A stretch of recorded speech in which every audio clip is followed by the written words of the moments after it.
Okay, welcome everybody to the October board meeting. It is 9:04. I appreciate everyone's patience getting started this morning. I'd like to welcome everybody and start the meeting with the Pledge of Allegiance. Pledge of Allegiance to the flag of the United States of America and to the republic for which it stands, one nation, under God, indivisible, with liberty and justice for all.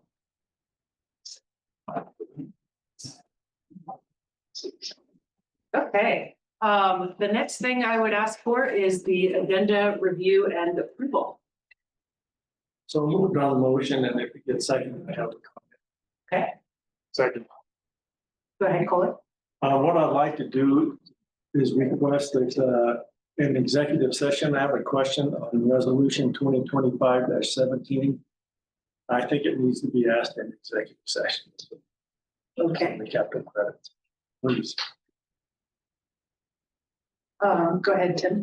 Isn't there a change that we want to? Yes, I have that too. Okay, you go ahead. I have two agenda modifications in addition to Kohler's. I'd also like to move resolution 2025-19 approval of the Shenandoah Storage Capacity Agreement and delegation of signing authority into executive session. And I'd also like to add an item for budget draft discussions. Go ahead. So we'll have the discussion on that, but we can't approve it in executive session. Is that correct? Okay, thank you. So we have three agenda modifications: 2025-17, 2025-19, and budget draft discussions. Correct, budget. All in favor, signify by saying aye. Aye. Any opposed? Okay, that passes unanimously. And now I would like to pass it over to Elizabeth for the safety. Good morning, Morning. everybody. Elizabeth Howe, Chief Operating Officer. I've got some notes because I'm going to give you a little data from the safety. Okay. So I want to brag a little bit, or at least share the good news that LPEA has been over 2 years without a lost time incident. And I want to tell you a little bit about how we achieved that and why we decided to focus on it. So we've got a digital board out there in the lobby area that says we have 736 days lost time incident free, and we are very proud of it. When we hit 1 year in October of 2024, it was our first 365 days stretch since 2015. It's been a while. So prior to 2024, our XMOD, which is an experience modification rating, was moving in the wrong direction. It was going up. Kind of like a golf score, you don't want it to go down. You want it to go down. So ours was going up. The way workers' compensation insurance companies adjust a business's premium is based on your XMOD or experience modification rate. So if it's at 1, you're basically at the industry standard. If it's higher than 1, you're worse than industry standard. And if it's lower than 1, you're better. And better equals lower premiums, just like your car insurance, your personal insurance. Want to avoid filing claims to keep a good premium. We had several long-standing open workers' compensation claims that were inflating our costs, and the program wasn't being actively managed or measured.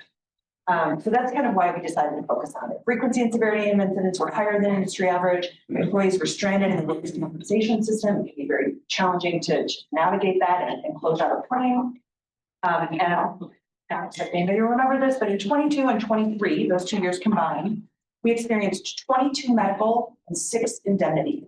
Indemnity is lost, totaling $104,000 and $178,000.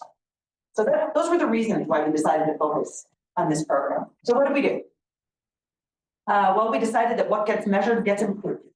Smart person, Peter Drucker, pointed that out. So we decided to create some KPIs, measure this. It is in our dashboard every week. So we focus on it, or every month. We focus on it very closely. And we created program ownership. So we have one group managing this. We spent quite a bit of time working with the previous carrier, and we determined that it was probably prudent to switch carriers. So we switched our carrier, and we managed to close all outstanding claims within 6 minutes, which was a huge feat. We put programming in place to reduce trending injuries or trending industries, workers' comp and medical insurance claims for musculoskeletal, public MSKs. So we decided to really focus on the reduction of those particular injuries. We instituted a daily active warm-up. So you will see everyone in the organization doing daily active warm-up. Our IT team does it as a group every morning. I get to watch them and join them. It's wonderful. About 5 minutes. We actually did quite a bit of study to determine what the best active warm-ups for our particular industry. And we have an indoor office type active warm-up, and we have an outdoor field type warm-up program. So 2 different programs. We schedule biannual visits from Dr. Jill Jorgensen, who is a utility industry injury prevention specialist, hard to say. But she comes and visits us twice a year. She gives us programming, and she also visits out with all the different employee groups to ensure that they're performing their tasks as safely as possible. She will be here next week. We kicked off an annual health and safety day in 2023. Our 3rd annual will be next week. We focus on workplace safety and overall well-being. So it's not just MSK injuries, but it's everything. We offer weekly yoga, Pilates, and stretching classes here on site on Wednesdays at noon. Anybody can come to them. And we've enhanced our on-site gyms with updated equipment in both Pagosa Springs and Durango. It was really fun seasonal and monthly challenges. So we also created support systems for employees who became injured so that they could return to work as quickly as possible. A lot of data around getting back to work and how that's good for you emotionally, socially, and physically. We built provider relationships in both Pagosa Springs and Durango. We have 2 providers in each town. We accompanied employees to their appointments when it was helpful. And we gave physicians position-specific duty descriptions to enable effective late duty return to work. All those things were new to our programming. So the results. Our XMOD is improving. We have had 2 outstanding years of workers' comp claim reporting. And our XMOD is moving in the right direction. Our rating windows, so the way an XMOD works is insurance carriers use a 3-year window of claims data to calculate the XMOD or EMR, ending 1 year before the effective date of the rating period. So for 2025 period we're in, they use data from 21, 22, and 23. So we are still feeling the effects of what our programming and what our claims were like in those years. But in 2026, they're going to use 2022, 2024. Or was a great year. We're getting better on our ratings. Our premiums for workers' comp are forecasted to be 4% lower in 2026. So that's great news for our members, our employees, our budget. And if you remember those numbers I gave at the beginning, which were 22 and 6 medical and indemnity claims. In 2024 and year-to-date in 2025, we've had a total of 8 claims for a total cost of $36,000 versus $246,000 in the 2-year period prior. We are extremely pleased that this is the result of all of this. So the bottom line, measuring and actively managing the program while supporting our people, reduced risk, improve outcomes, and lower our costs. And while we measure incidents, we truly value people. We are cooperative, and that matters well. So that's our safety moment today. Measure, focus, achieve improvements. Next, Senator Ray. Great work and very timely as we look at the budget. It's nice to see this thing ready to go down. So thank you to your team and to the entire staff. But yeah, okay. And next, we're going to do a board education moment. So Kirsten. Yeah, that's me. So as we look at the budget, sorry guys, it's board education, so I'm going to have my back to you, okay? So as we look at the budget, I wanted to compare and contrast the difference between the budgets that we make for ourselves at home, the budgets that maybe those of us who have businesses make for our businesses, and the budgets that we make as a cooperative and how they have different timelines. So for ourselves and for our families, it's how are we going to get through this year, through our lives? It's a set amount of time. We may worry a little bit about future generations, but not a lot. For businesses tend to borrow money so they can leverage it, so they can build for the future. As a co-op, we have to do for now we have to do for the future. And we also have to consider that we have folks who paid rates 20 years ago and such, that any extra money we had at that time, we allocated to them and said, let us take charge of this money and we're going to invest it for you and we're going to build on it. And then in 20 or 30 years, we're going to pay that back to you. So as a co-op, one of the fattest things about a co-op is we have our current members, we have our future members we're building infrastructure, we're budgeting all those capital projects for.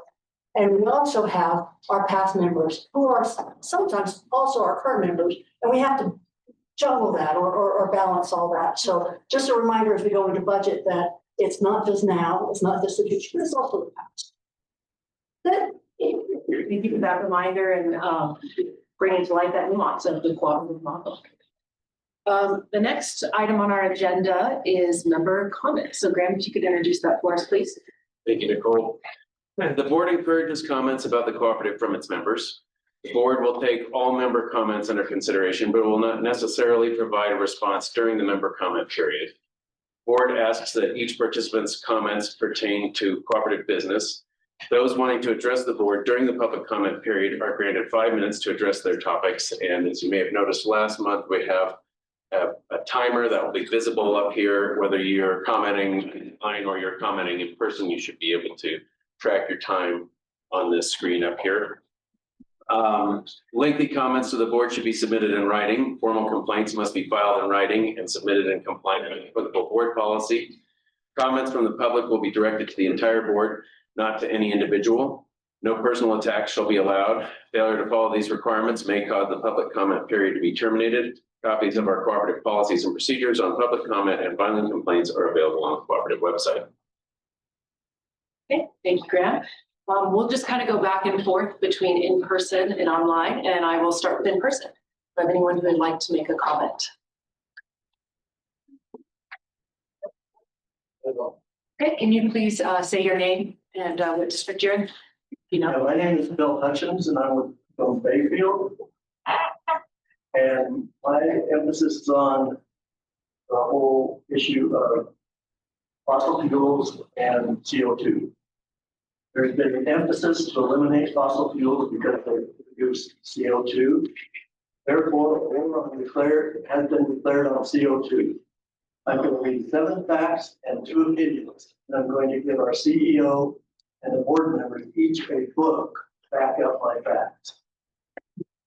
Fact 1, CO2 is beneficial to mankind. Fact 2, the effect that CO2 has on temperature is very minimal and is limited.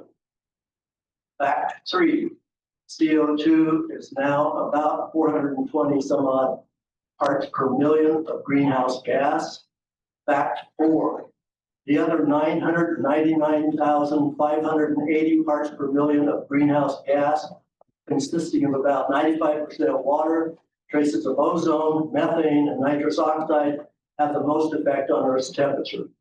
Combine this with 321 million cubic miles of ocean water and 430 quintillion joules of energy absorbed by the Earth each hour from the sun, and you have the real driver of climate. Fact 5, there is no correlation between CO2 and temperature. Fact 6, increased CO2 has not caused more hurricanes, more tornadoes, more wildfires, more droughts, more heat waves, accumulated sea level rise, or mass extinctions. Fact 7, increased CO2 can increase crop growth, increase soil moisture, shrink deserts, expand forests, lengthen growing seasons, reduce famine, and minimize cold-related mortality, which, by the way, is much, much greater than the heat-related mortality.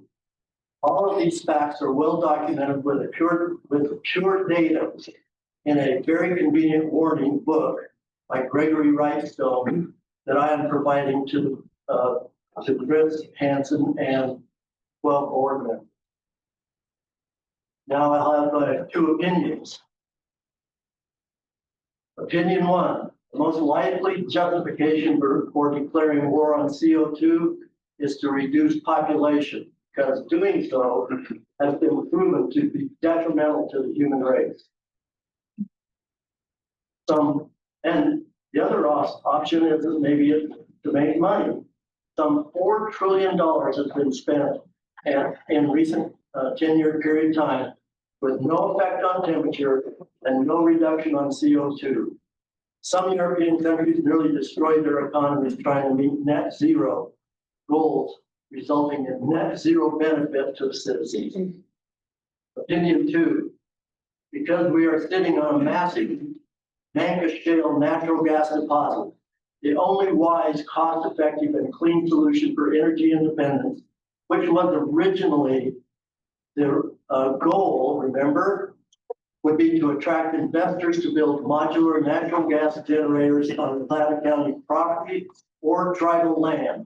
We are never going to have reliable baseload energy with renewables, and therefore we will never be energy independent on the path we are currently following. Thank you, Mr. Hutchins. And now I will move on to the to any virtual attendees.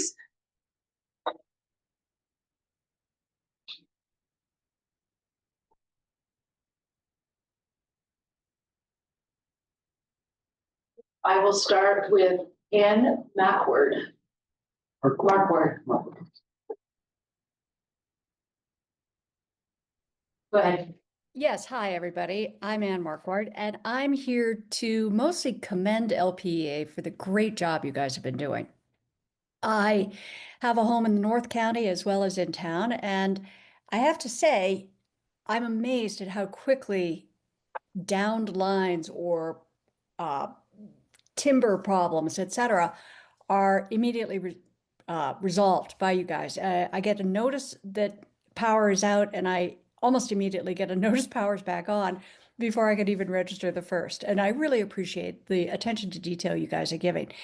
I would have to disagree with the gentleman who just spoke about fossil fuels and why we are or are not supporting them. For me, it comes down to economics. It's saving us money to get out of tri-state, whose rates are going up tremendously. More to the point, green energy saves money. Solar, wind, etc., hydro, etc.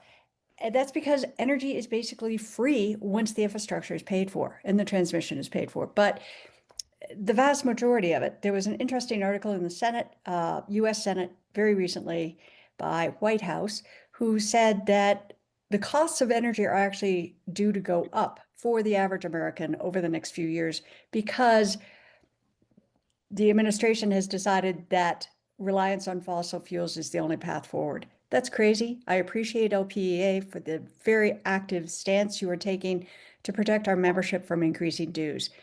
Thank you. That's all I have to say. Thank you, Ms. Markward.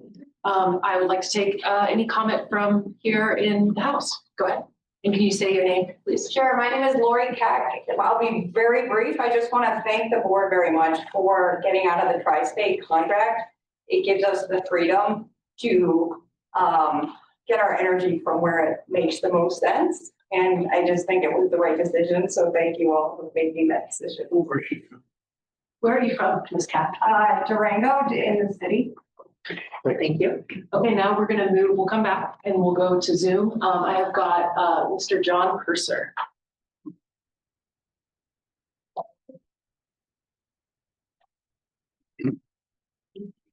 You're muted.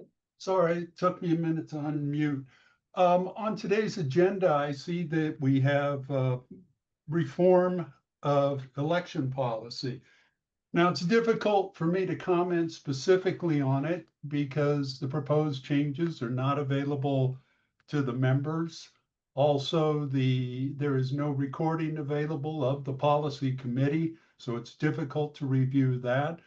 For a board that claims to be transparent and have public meetings, the lack of those things being available to the members, I think speaks contrary to that.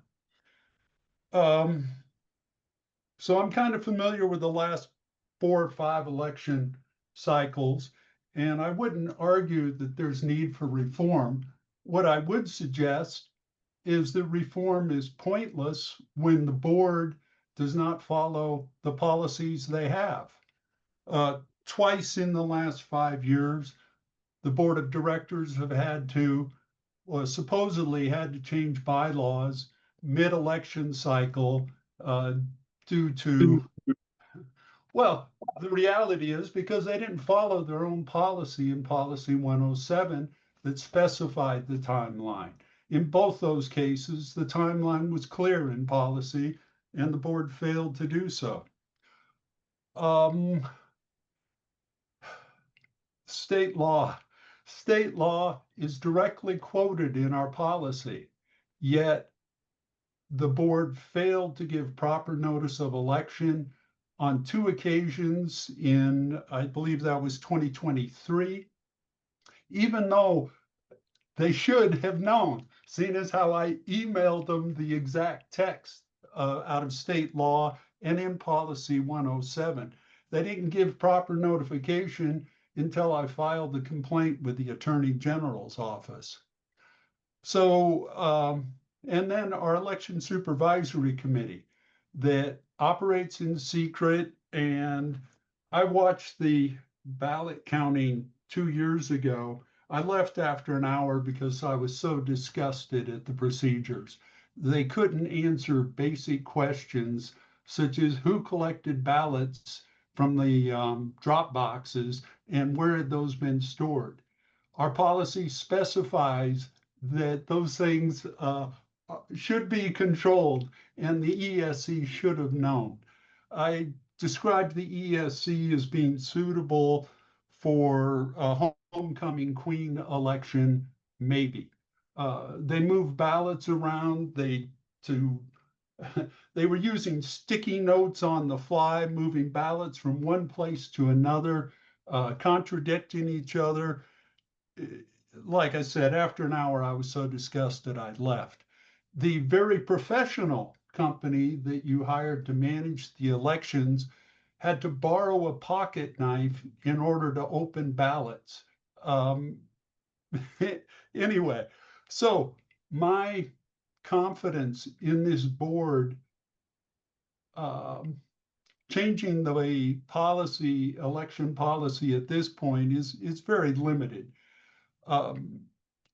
It's a board that has violated state law repeatedly, arguably filed false statements of governance with the IRS, makes changes to the bylaws in violation of those very same bylaws by editing them and approving them during a meeting as opposed to the appropriate 30-day posting. And a board that defines honest and candid as you can't prove our intent, even though factually blatantly incorrect. And I said, Aaron, I look at a board member who blatantly violated election policy and publicly denied it, but there are no, and then the ESC found him guilty of those changes or those violations, yet we don't publish any of the ESC reports. If it weren't an incumbent sitting on the board, if it were somebody else, I'm sure there'd be press releases going to the Durango Herald, such as you did with Bill Waters. Thank you. Okay, let's bring it back to the House. Who would like to speak next? Go ahead. Oh, we'll get to you next. Good morning. My name is Gail Harris, and I live in District 3. I've been a long-time co-op member. And first of all, I hadn't meant to talk about this, but I want to. I'm a retired lawyer, and what I did in my work with workers' compensation. And I want to applaud LPEA for what they're doing with workers' comp. It's really hard to be an injured worker and have the support of your company. It's like the best way to get better. And as an older individual, I love that you're doing warm-ups ahead of time. I got to do warm-ups when I get out of bed. So thank you so much for doing that. It's an example of one of those win-win situations. It helps to save the co-op money, but it helps to save the co-op money and feel the value of your employees. And by keeping employees happy and productive, we all benefit from that. I'm going to talk about energy and utilities. As a co-op member, I appreciate LPEA strengthening its resiliency and energy independence. And I think leaving tri-state and the contract is an important part of that. When I look at all the changes that are being done federally and how the DOE right now, the Department of Energy, is grabbing back money, I don't know what's happened to the grants that have been awarded to tri-state to develop renewable energy and solar development. And it's what will be the result for everybody is that our energy costs will go up as a result of taking away this funding. And by getting out of that contract and becoming more independent and developing local energy sources or working through other things and being more flexible, I think is very important for how we deal with what is happening at this time. I don't know, I've got the Durango Herald here, and Kathy Fackler, who is a friend and also was a member of Citizens Climate Lobby, wrote a nice column, Energy Security Starts at Home. Colorado families should invest in tech now. And she talks about how important it is to have different electrifying things using solar, maybe even batteries. It's amazing how much increased reliance we have with solar and wind because of battery storage. And I feel like our LPEA co-op is doing the same thing. We're making changes at home to become more resilient. And by LPEA supporting the transition to electrify more, by giving rebates, giving incentives for a variety of different things. I own an EV, I'm plugged in outside right now. I have a charger at home. I can't charge during peak times. What's wrong with that? That's perfect. That's a good way to spread out the use of electricity over our whole usable area. And by doing those things, and I realize that you're trying to incentivize batteries, and if they can use batteries locally, can you imagine if we all work together with batteries, how that would work and how resilient our system would be.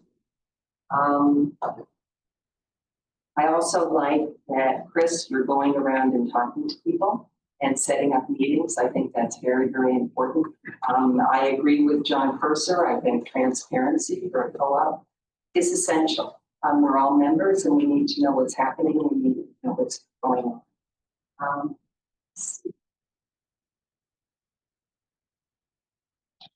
You know, the other thing I just want to talk about is I as a lawyer, I can't comment. I mean, I don't have the expertise to comment on the lawsuit that's being brought against LPEA. I don't know if there's a valid basis or not. I do know that it's going to cost all of us members a lot of money. And I'm disappointed in that. I'm running out of time. I didn't mean to talk so much. Thank you very much for being here and thanks for serving on the board. Thank you, Ms. Harris. Let's go back to Zoom now. I see Andrew Oliphant. And please tell us what district you're from, Mr. Oliphant. Hello. I live in town. I've been a LPEA member for 11 years. And I just wanted to commend the board for the plan and execution of leaving Tri-State Energy. It's been a long time coming. And at the beginning, it seemed like a radical idea. But in the end, it is actually a fiscally smart idea. And if you look at the last couple of years of Tri-State financials, they asked for $1 billion from the federal government. And we don't know if that's going to come around, but it shows the kind of financial peril they're in. Their debt was downgraded by Fitch and Moody's in 2024, which is going to mean higher borrowing costs for them. They're an extremely leveraged company, meaning they already have a lot of debt. It's part of their operating model. And we are the payers of that debt. So the less that we are exposed to a large leveraged company, the better. And the more that we invest in local options, whatever they are, the more resilience we have and the more control we have over our own power. So I really want to thank the board for the Vallecito Dam Agreement. I think that's awesome to work with Ptarmigan Resources for hydropower. If there are other opportunities where we can have micro hydropower or look for those in the area, I really support that. And I just want to commend the board for its follow through in this process.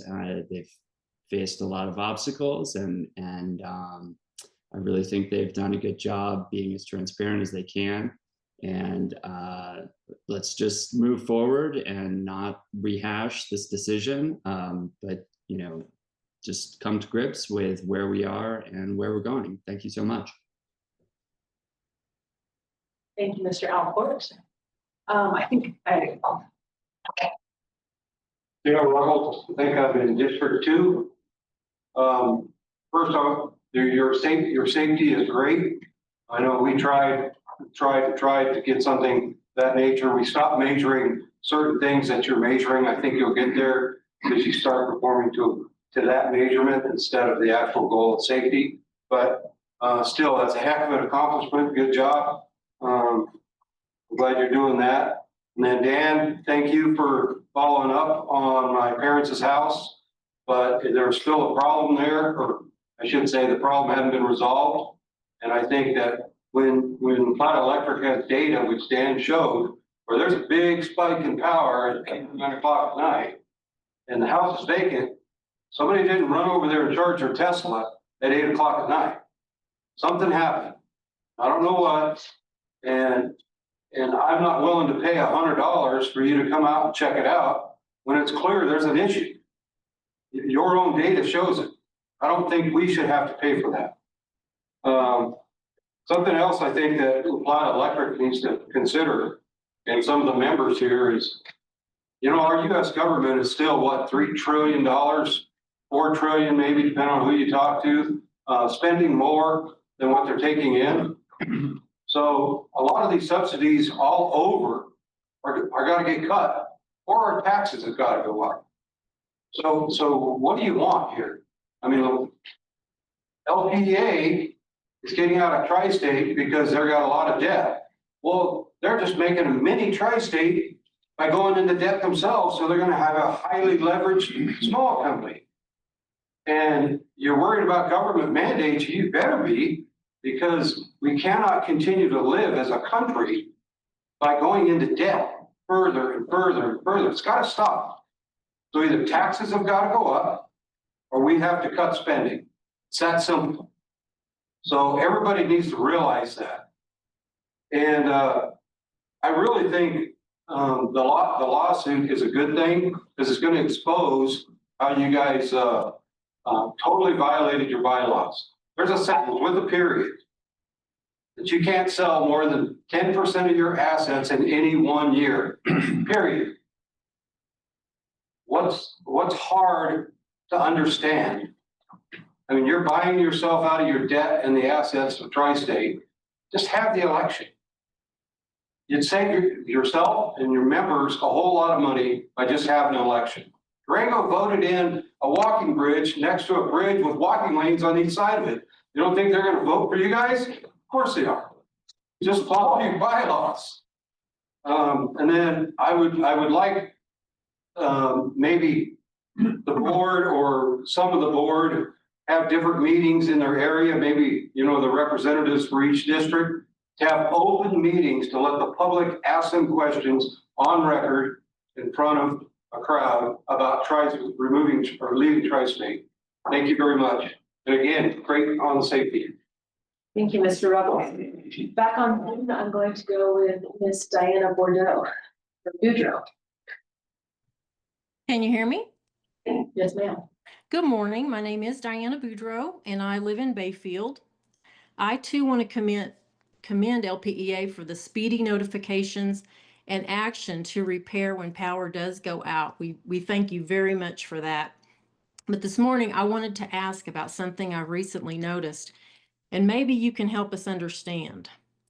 LPEA has been advertising on Denver TV stations, and further, there are LPEA pop-up ads appearing on apps such as the Weather Channel, Durango Herald, Facebook, and even some local radio ads in the past. LPEA is a monopoly, right? So why are you spending members' money on advertising when you have no competition? I can understand ads if it relates to electric safety and our power outages and maintenance, but this is not what's been recently running. The board needs to focus on keeping our power bills reasonable, and this is one expense that I feel could be cut. How much does LPEA spend on communications and advertising? Are you reporting the full cost of advertising on the IRS 990 forms? And how did you define what is advertising versus communication and IT? A review of the 2024 LPEA 990 filing shows that LPEA's internal expenses now account for nearly 40% of your total expenses. LPEA shows little sign of cutting our expenses and your expenses, yet La Plata County and our fire districts are making double-digit cuts to their expenses. LPEA has no incentive to reduce spending other than members voicing their concerns, and LPEA's record of listening to those concerns and then acting on the members' requests hasn't proven much to this point.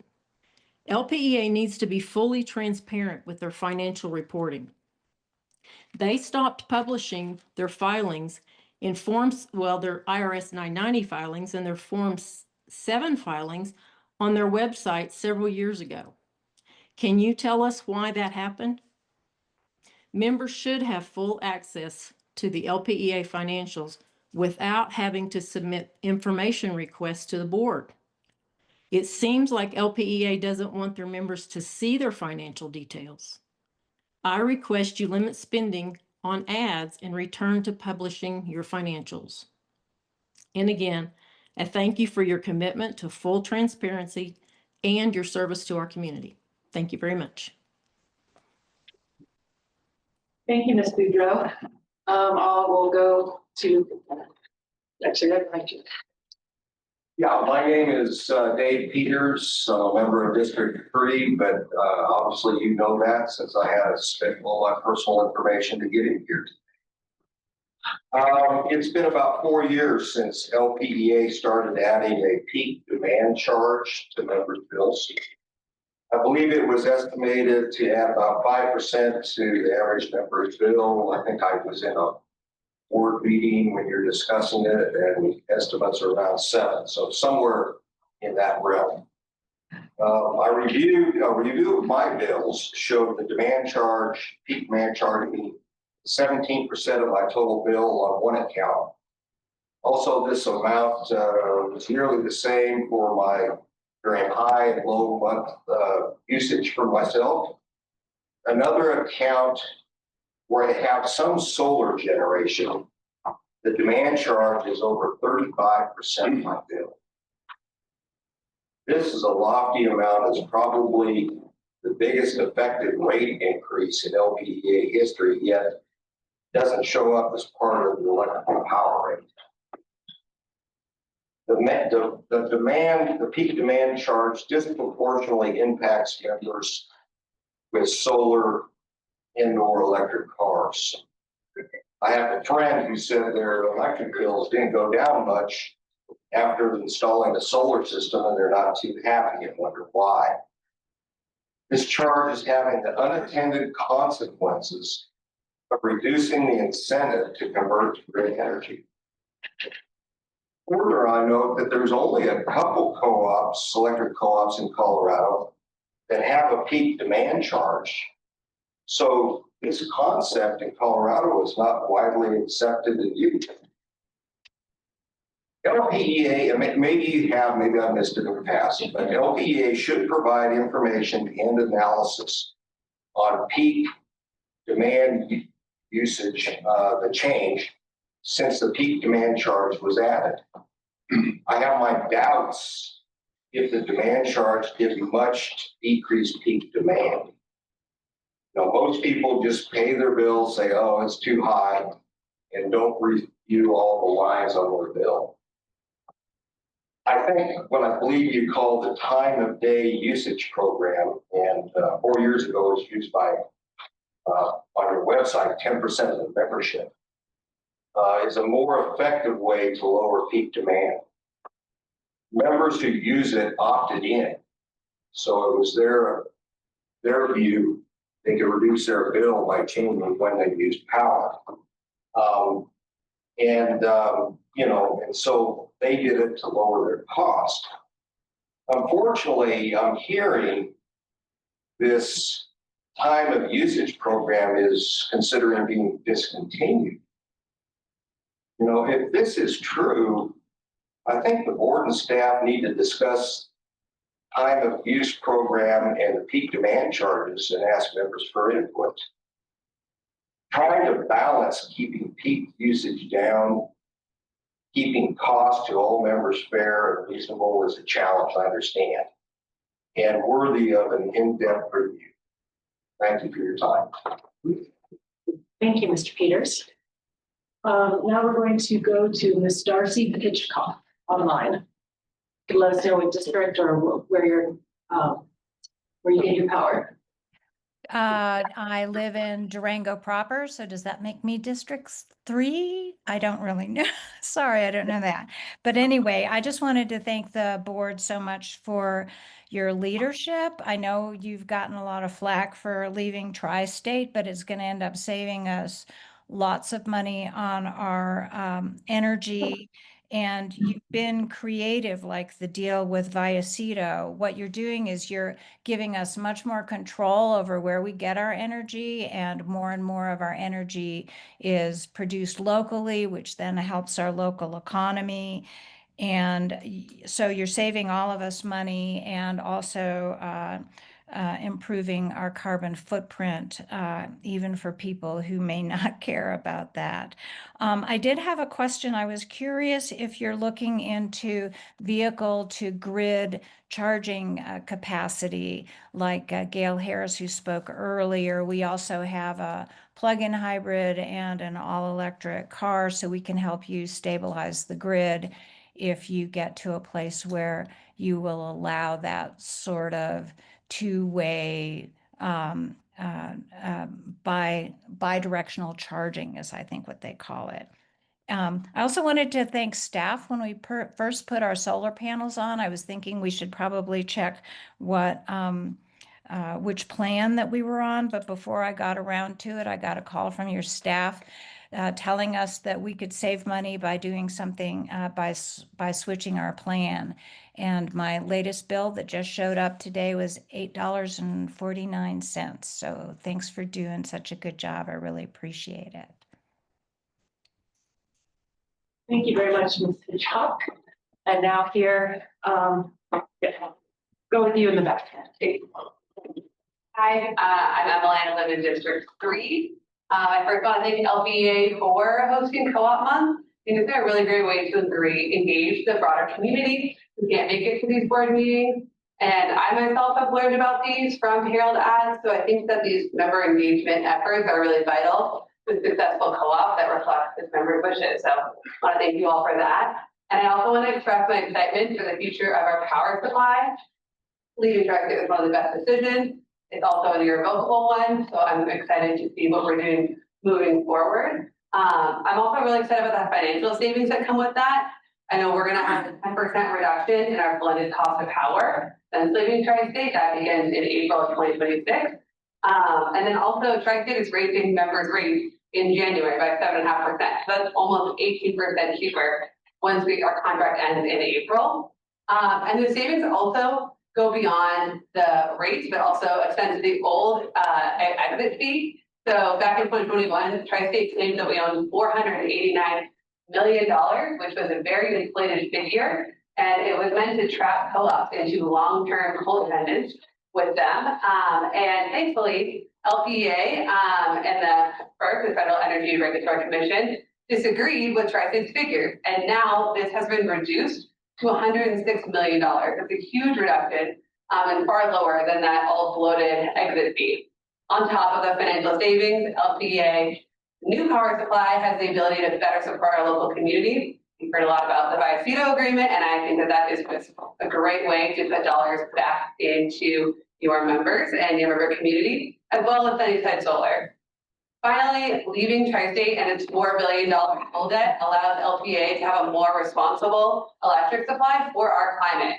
Animus and San Juan River Peak at 6,000 CFS in October is not normal, and the recent flooding events are an example of how climate change is happening as we speak in LPEA's territory. LPEA has a responsibility to do all it can to fight climate change and these devastating climatic events that are affecting its members. LPEA needs to take immediate strides to reduce its greenhouse gas emissions and be renewable. And now with new flexibility, you can do this. I urge you all to prioritize your member feedback you've got in the focus groups that all listed environmentally friendly energy as the #1 priority. And I encourage LPEA to include member engagement and member input to maximum extent possible in the RFP process. Thank you. Thank you, Ms. Broden. Now, we've got 2 more people online. Ms. Karen Pontus. Hi there. My name is Karen Pontius. I am in 288 Animus View Drive in Durango, so that's District 3. I want to celebrate LPEA for all the changes. I've lived here 9 years now. I came here from Virginia. And you guys, when I first started going to all the meetings about 9 years ago, I found out the contract was until 2050, the contract with Tri-State, 2050. And that's the contract we're in right today. And it limited local generation to 5%. So those 2 things really pushed me to keep being involved and keep raising my voice. The fact that we're going to get out of this contract in April is incredible. It's the decision has happened. It's irrevocable. We're going that way. So I'm very happy about that. The reduction in price is going to happen in 2026. I think it's a 10% reduction in blended cost of power from Tri-State. That's a good thing. I am concerned about Tri-State's debt, and as many people have mentioned here, that if the federal government decides to pull its subsidies, Tri-State will be in real trouble. And it's called New Era funding, which I imagine would be on the chopping block, but we'll see. We have solar panels here on our house and have for 5 or 6 years, have an electric vehicle. And I think, I can't remember who it was that said, it starts at home, you know, that making these changes starts at home. Not everybody can do this, but I'm real glad we have. And I think Ann mentioned that once you pay for the infrastructure, then the cost of power starts coming down and down and down. And of course, we will still be paying for transmission lines. We realize that, but that's a good thing. And I'm really glad to see the lower exit fee. I'm in support of the Sunnyside Solar thing. And I just want to say thank you to the board. It's not easy to run for a board like this. It's hard. It's hard to get people elected. It's a big deal to read all the things you guys need to read to understand. And I also want to say the staff of LPEA is incredible because they really support the board in knowing what all's going on, like Dan Harms and everybody. So thank you so much. That's it for me. Thanks. Thank you, Ms. Pontius. We'll go back here. Gentleman in front. Hi, I'm Ryan Keck, and I live in District 3. I'd like to thank the board for the decision with the Vicedo dam power generation. I think it's just so smart. We have these reservoirs And why not tap into that energy? It's just sitting there. So that's just really smart. So thank you for that. Also, when we think about energy, we look at how the price of solar has dropped dramatically in our recent times, and the projections are that it's going to continue to fall. So when we look at, smart choices, it seems to be such a smart way to go. The cost of solar just keeps dropping. So I encourage, going that direction as well. So that's it. Thank you very much. I wasn't sure if it's CAC or CAT. CAC. CAC. Okay, thank you, Mr. CAC. And back to Zoom, we've got Ryan Rogers. Hello, I am Brian Rogers. I'm calling from District 3.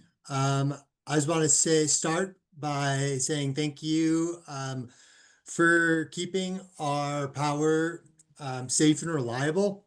It's a privilege to have reliable power all the time. And I think compared to the rest of the nation, I think I read a statistic that average power outages nationwide are around 300 minutes compared to LPEA around the 80-minute marker.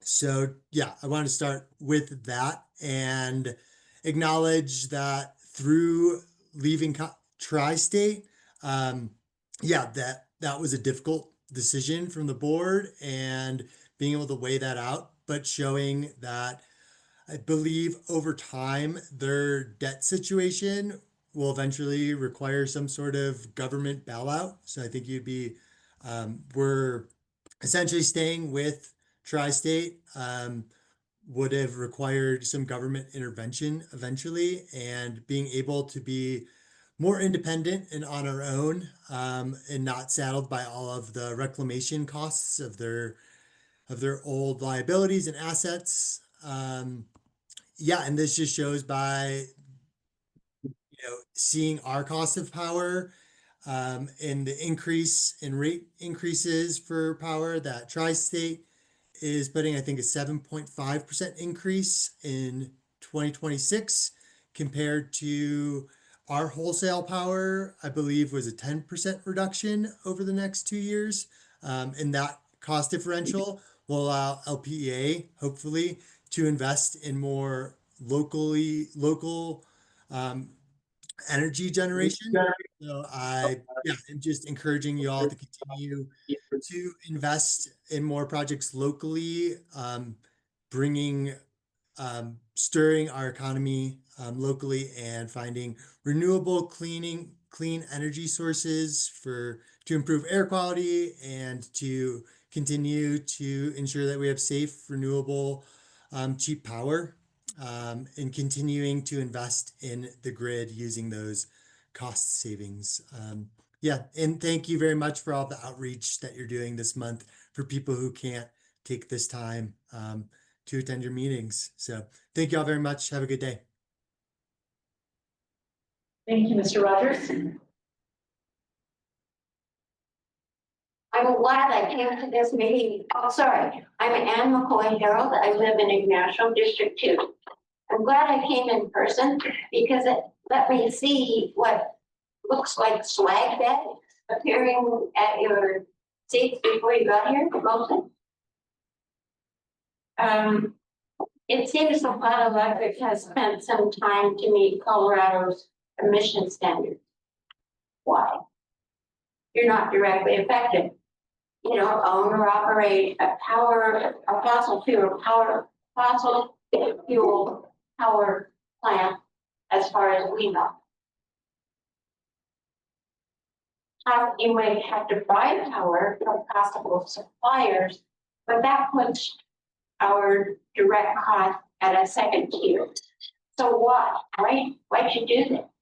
Is it to deflect attention from the lawsuit? Is it to deflect attention from the buyout? From what? Is it to make the state your boogeyman? Besides that, the penalties are insignificant compared to the decisions you have recently made with our assets.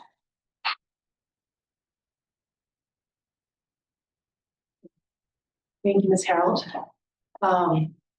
Looks like we have nobody left on Zoom. Do we have anyone else here?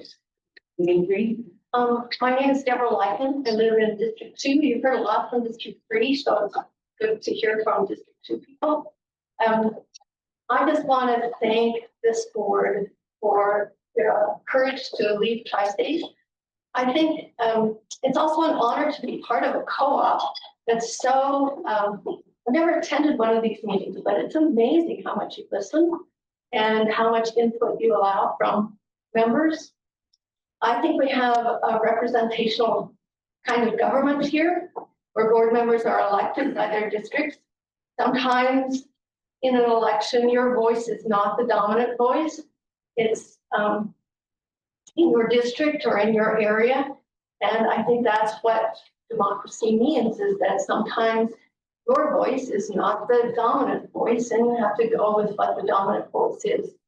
I think that LPEA has held fair and free elections that have elected these board members who have made the choices that represent their districts to leave Tri-State. And I'm disappointed that we're still trying to backstep.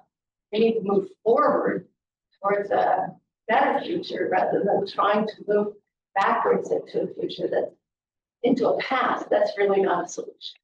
So thank you for your hard work, and it's not easy to be a board member. I appreciate all the study and research you have to do to make good decisions. I appreciate the work. Thank you, Ms. Lockett. Do we have anyone else who'd like to speak? Go ahead, the gentleman in brown. All right, my name is Stephen Guy. I'm in District 2 as well. And I'd like to first say that I applaud LPEA and for getting that put together to get out of Tri-State contract. It's the right thing to do. Back in 2019, my wife and I, as members of the Unitarian Universalist Fellowship of Durango, wanted to do a solar project on our buildings that we have here in Durango. And we partnered with LPEA to do that by putting in a grant program that you supported for nonprofits to do energy projects on their facilities. And we were awarded $18,000 for that project. We were able to get the project done because of that investment in the past. We're using now is going to even pay off in the future even more. And I would like to thank you for that kind of a program. And one of two things I'd like to urge the board is to have more of those kind of projects where you're doing cost share or energy conservation projects, green energy, clean green energy that works for us projects now and in the future. And I really appreciate what you've done in the past. Second thing is I urge you to invest in infrastructure to allow more solar projects because we're limited by the way the grid can handle that right now. And I hope in the future we'll be able to get more rooftop solar put in for more people who actually share in that kind of infrastructure. Because if we have rooftop solar, we're making energy for the grid that shares with our other co-op members, which we really appreciate and use. So it's kind of a partnership to be able to do that. And I appreciate your efforts in those areas. Thank you. Thank you, Mr. Guy. Are there any other comments? Go ahead, I'll start with the gentleman in the front row in black. My name is John Lyons, and I live in Durango. And I am unique in my age because I'm 92 years old. Right? And as I listen to all of the comments, almost all of them favorable for the Tri-State buyout, and I agree with it. And all of the compliments to Electric. I'm not going to repeat them because I hear all of them. So as I listen to people talk here, I think it's a good idea for me to not repeat as much as possible. And so I'm trying to frame what I heard. How can I make this simple in my mind? I'm a student of economics, and one of the basic laws is supply and demand, which we all know. And we're in a situation now where Tri-State is the supplier and we are the demand. And slowly we can move between the supplier. So in my mind, in the future, we will be a supplier. And I like that label because the supplier has control over the prices way more than the consumer. Okay, so beyond that, my wife and I moved here 35 years ago, and we now have children that live in Durango, grandchildren that live in Durango, and 4 great-grandchildren. Okay, so who am I speaking for? Me? No, I don't count. They do. Okay, so thank you for listening. Thank you very much, Mr. Lyons. And then the gentleman in plaid in the second row. My name is Leon Heigl, and I live in District 3. And I'm referring to a letter to the editor, the Durango Herald. And this individual, Andy Cora, whom I do not know, states in here about LPEA and the direction going, it's cheaper, cleaner, infinite, and I'm adding to that my own local. So let me talk about cheaper first. What you're doing by leaving Tri-State, you're actually in control and can reduce costs. But also, renewable energy is cheaper, even with that subsidies right now. To give you an idea, worldwide, and it's good to know that a little bit about that, new generation in this past year, worldwide, over 90% is renewable.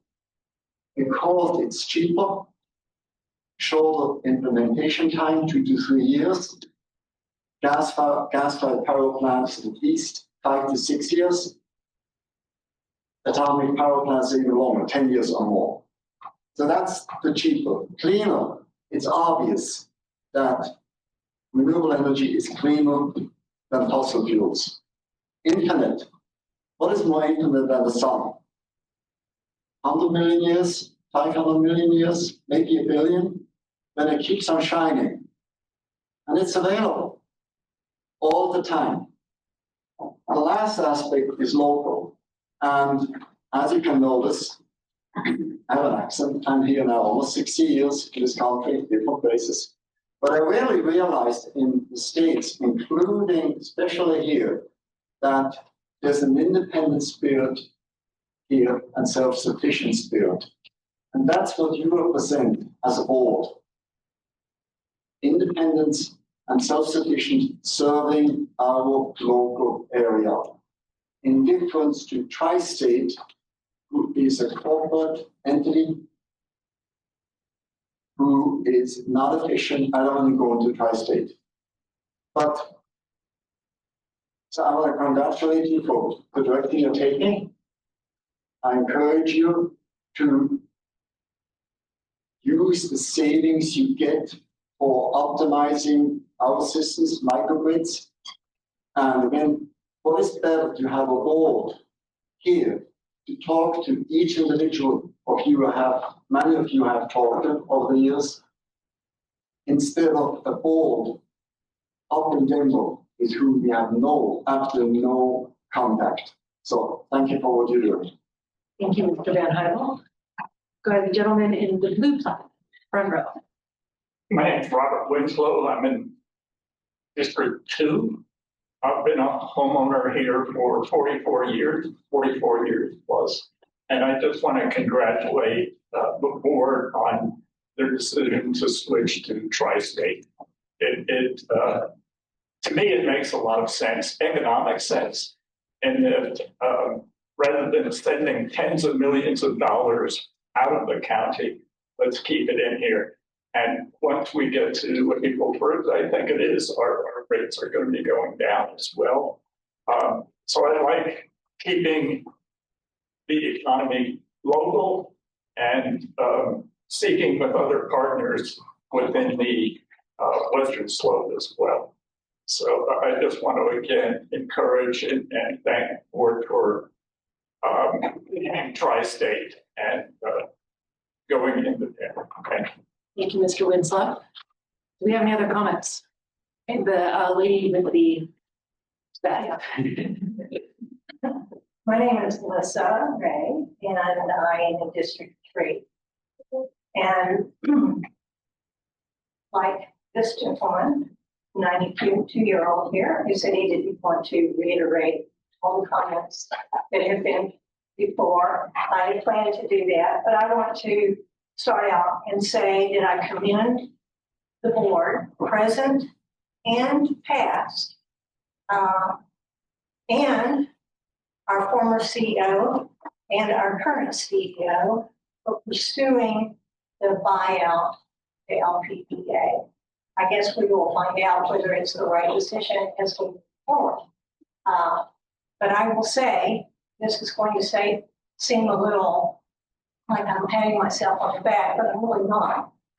I have been attending these meetings for almost 25 years. And some of them I have sat through every single minute, trying to educate myself about complexity of electricity and our power supply. And thanks to Dan for the many presentations that he has given to educate its members, and also the power supply study group who helped us understand some of the complexities of the buyout.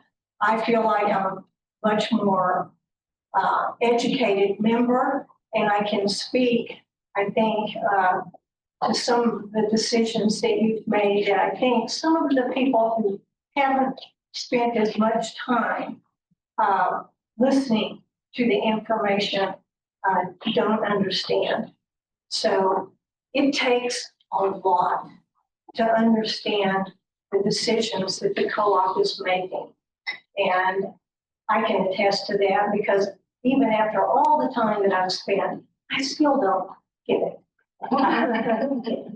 Because it is so complex. So I feel like some of the negative comments have come out of not having enough information. And that's not because you're not transparent.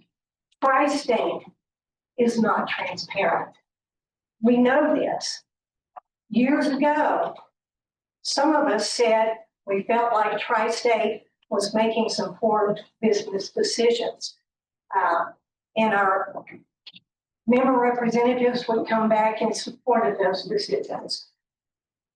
It turns out they were bad decisions. And now they're in a position where they're having to backtrack and try to figure out how they're going to dig themselves out of the hole. LPEA is going to move forward, being able to make their own decisions. The members are going to be able to understand why you're making those decisions because you are very transparent. If we sit through the meetings and sift through all the information that you give us, thank you very much for that. And I'm really excited about the future because I think local control is the way to go. And I don't think anybody in this room is going to argue with that. Local control puts us closer to the people who you service. And that's what we want. So, committee. Thank you, Ms. May. And the lady in maroon long sleeve shirt. I'm Nancy Fisher, and I've been to some of these meetings in the past, but not for a long time. But I have supported getting away from Tri-State since it was first talked about, that really became an issue. So I'm really appreciative to see that that's happened. I think my mind prefers go the simple way, and that's not always the best way. And so I trust that you look at more complex issues. for me, it had to do with getting away from coal. And I was willing to pay the price to make that happen. I've been willing to pay the price to put solar on my house, buy an EV. But those aren't necessarily things that everybody can do. So you're really supporting people that maybe can't invest in solar on their homes by making this move. And I don't know much about the sunny side or the Biocido, but I'm looking forward to learning more about it.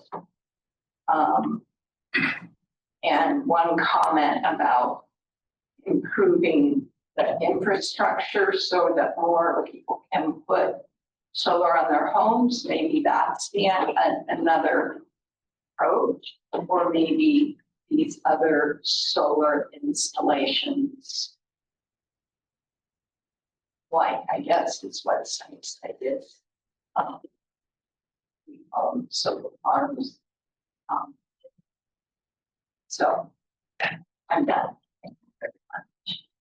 Thank you, Ms. Fisher. Do we have any other comments? Okay, seeing none in the House or on Zoom, I will close member comments. I would like to make a few of my own comments. I'll start with something Amanda Anderson said, which was, is it Christmas or is it co-op month? I really appreciate seeing all of these people here today. This is incredibly robust public discussion, and it's perfect timing because it is co-op month. And what makes us so unique is our members who power everything we're doing. So thank you for being here. I'm going to comment on a few comments I heard, but I want you to know that I heard all of them. We all heard all of them. And it's really important because I know everyone has a million things to do. So the fact that you guys all showed up today, both on Zoom or in person, is what makes LPEA so unique. I do want to comment about the lawsuit. We did get, we have a complaint filed by 8 members. We retained outside legal counsel. This is an unfortunate expense that's going to be bared by an entire membership. Our outside counsel does believe that these claims have no legal merit, and we filed a motion to dismiss. We do believe this whole thing could have been avoided if the members had spoken directly to us, and we're still hopeful that we can find an amicable resource or a resolution before we waste more of our members' resources. But let all of our members know we're disappointed that this happened, and it does take away focus. We remain committed to affordable, safe, and reliable electricity to all of our members. I appreciate the comment asking for town halls with your district representatives. That's actually part of our strategic communication plan for next year. So please stay informed, and look forward to speaking directly to all of you, and I hope you will all show up. The one comment that I loved, it's power starts at home. And when we were talking about the demand charge, you know, this is a way that we want to better align how LPEA pays for power and getting members to be part of the solution of keeping power down for everybody. It's definitely not true that we're getting rid of time of use. We would love for everyone to be on time of use. So that is not correct. I love the discussion a little bit about a vehicle to grid charging. I think that coincides with this idea of having an independent, self-sufficient utility. We will keep thinking about that and inform our membership as we see solutions for that. We were accused of legal non-compliance, and I felt like it bordered on slander against us. As a board, we do have an attorney on staff that assures we're compliant with both internal and external regulations. I don't want anyone to leave here with misinformation or misrepresentation, and I want to state in no uncertain terms that the board has followed its bylaws and policies. We're not out of compliance. Then there was a lot of discussion about our energy independence. I know there's lots of different feelings about different elements of this, but I think a common denominator among everyone is money. So I would like to pass that to our CEO because he's got some updated figures on our blended cost of power and the savings we'll be able to bring members with that. Yeah, thank you, Madam President. Just to share a little bit more information for folks that are in attendance. Ms. Hitchcock, your comment about vehicle to grid, very much appreciate that. That is something we are actively pursuing. In fact, we have a program headed that direction with the school district as well as we look at options for electric transport with 9R.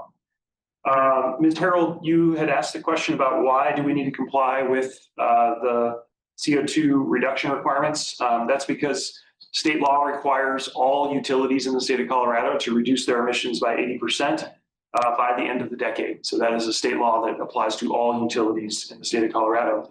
And then the final point that President Pitcher brought up, we now have better estimates of kind of what the blended cost of power differences look like over the next several years.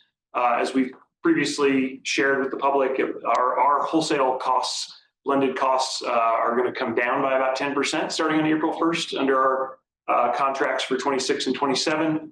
And Tri-State has announced that they are going to be raising their Class A rates by 7.5%. So we think there's going to be significant savings for the co-op in general. I do want to be clear, though, that is for the wholesale price of power. That doesn't apply to all of the other parts of the system that we need to continue to upgrade our lines, our distribution transformers, making investments across the territory. And those, unfortunately, are subject to a significant amount of inflation and labor cost and impacts of tariffs. So I just don't want anybody to leave the room thinking, okay, suddenly our bills are going to decrease. But the good news is if we have less pressure on the wholesale cost of power, that means less pressure on our bills in general. So appreciate the chance to respond to that. Thank you, Mr. Hanson. Let's go on to the division dashboard. And I think we're going to follow the practice of. We need to do the consent board items. Oh, my goodness. Thank you. So I would like to take a motion on the consent board agenda. Okay. Is there a second? Second. Go ahead, Joe. Any discussion? Okay. Seeing none, all in favor signify by saying aye. It's like the fun part, right? We totally understand that you're leaving. Appreciate you coming us to. Thank you. Let you have all the fun. Okay. Thank you, everybody. I'm sorry. President Pitcher, thank you.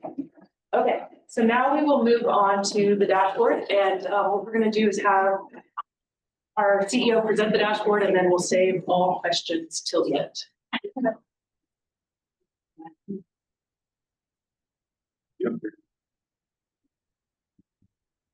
Once the dust settles. So, thanks. Value cost. Have a good day. All right. Thank you for it. All right. Thank you, President Pitcher. We'll go ahead and present the September 2025 dashboard. I've got a few highlights that I wanted to make sure to share with the board today. And then, of course, aided by my incredible colleagues on the LPEA team for any additional detail. We start with our KPI slide. The three that stick out here are indicated by the exclamation mark in yellow. Cash reserves, those are below our target of 12 to 20%. That is by design to reduce our borrowing costs in 2025 as we prepare for financial transactions toward the end of the year. And you're going to hear more about that today with our guests from CFC. The equity percent, again, by design, we've allowed that to increase in preparation for debt issuance, which will then reduce that closer to 40% and be on the lower end of our target. But that is right now a couple of percentage points above our 40 to 55% target. Finally, I want to mention on the beneficial electrification sales, we are slightly behind our forecast.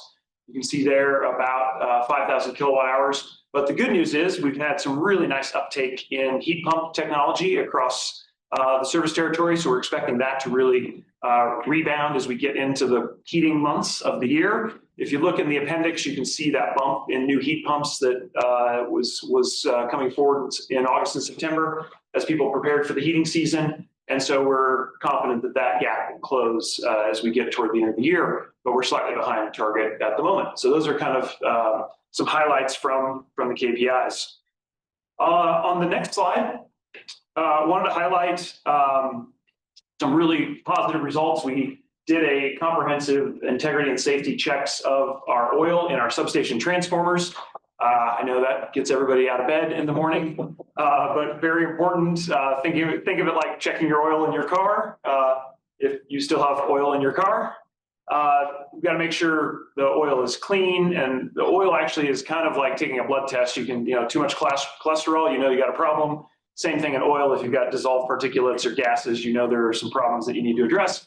The good news is we found no issues with those safety tests. So, but that they don't need any statins. Yeah, that's right. Yeah, no prescription needed for our transformers right now. If we go on to the next slide, I wanted to highlight our deployment of Starlink technology across our fleet. This is really exciting this year. You may have heard me mention before, we're putting Starlink devices out in the field with our crews and other field staff so that we have nearly 100% coverage across all of our service territory. The old radio technology, we were at about 65% coverage, and everyone is familiar with the topography around here. That can be a challenge. It also, I think, is going to allow us to save money over time as we reduce the investment we need to make in that old radio infrastructure. So we've got that rolled out to our Durango crews now. We're going to be doing Pagosa crews next week with that new technology. And I can tell you, having done some trips for the co-op to different meetings, I use it on the way to Pagosa, and I can talk to people all the way to Pagosa. So it's really great technological improvement that we're rolling out with our crews. On the next slide, I think the big thing to highlight here is the completion after board review of our tri-state withdrawal agreements. Those were all signed last month and finalized. There's several different parts to that, but this represents a major milestone as we are preparing for April 1st and the operational changeover. This basically finalizes, thousands of hours of work on our side and tri-state side to get those all completed and finalized. And really big thank you to Graham and the entire team for their hard work on getting those to the finish line. If we jump ahead one more slide, this is one you've seen before, nothing too significant to report on this timeline. So let's go ahead and go on to the next slide. A couple of highlights on community partnerships. Halfway down the first column, a giant shout out to our communications team. They submitted several of their projects for regional awards, and we belong to the Northwest Public Power Association, and they were awarded first place on our annual report, first place on our anniversary video, and second place for the redesign of the What's Up newsletter.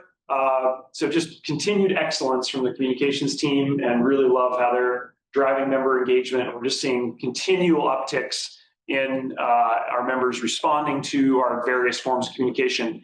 And as we all know, depending on your stage of life and your technological engagement, we got to reach people in different ways and using lots of different channels. And that continues to be our strategy, but I wanted to call out these incredible awards that our communications team.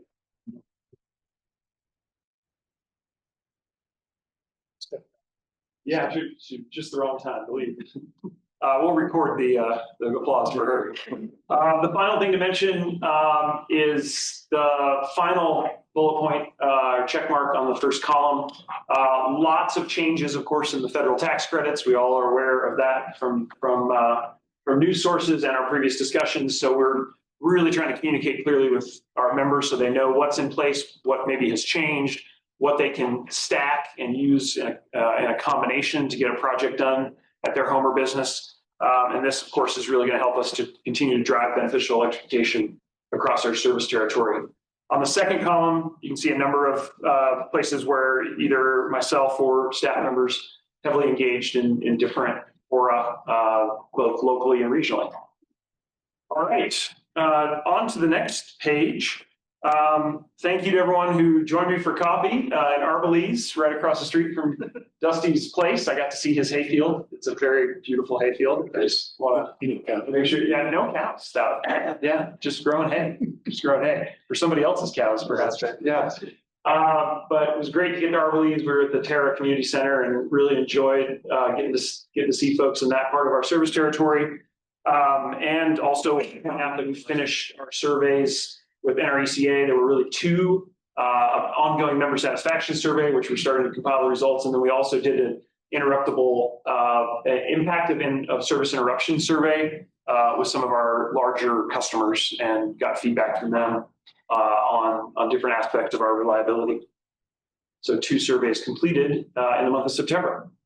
If we go on to the next slide, certainly invite Patrick to help me out here, but we saw the headlines on the first KPI, so nothing different here. I do want to point out we've got one of our major industrial customers, upstream oil and gas and midstream. They do have a couple of their large electric devices, compressors offline. Those are expected to come back online over the next several weeks.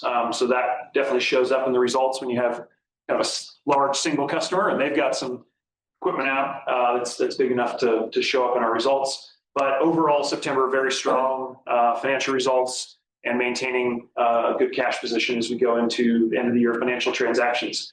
But let me, what's that? There's a couple of errors in there. It mentions goals were met, weren't? Cash reserves.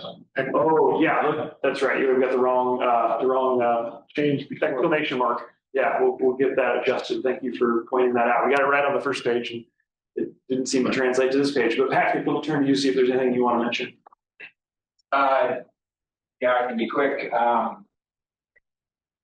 September was pretty much flat to budget. We had 250,000 in operating margins budgeted, and we were 5% above that, which equates to about 13,000 variance, which is essentially flat.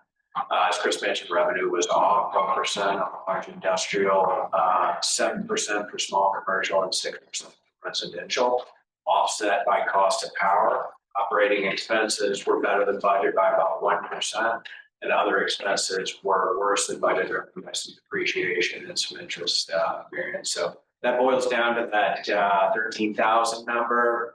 Cash was the biggest mover in September. It was up by about $1.5 million. So cash positions at 7.3 million, which I was pleased to see. All right. Any additional questions? Okay, we've got one more slide to share with you before we go into discussion and questions. My highlights here, really wanted to point out kind of halfway down the first column. I know that the board continues to have a lot of interest in the progress we're making on supporting fiber connections in our service territory.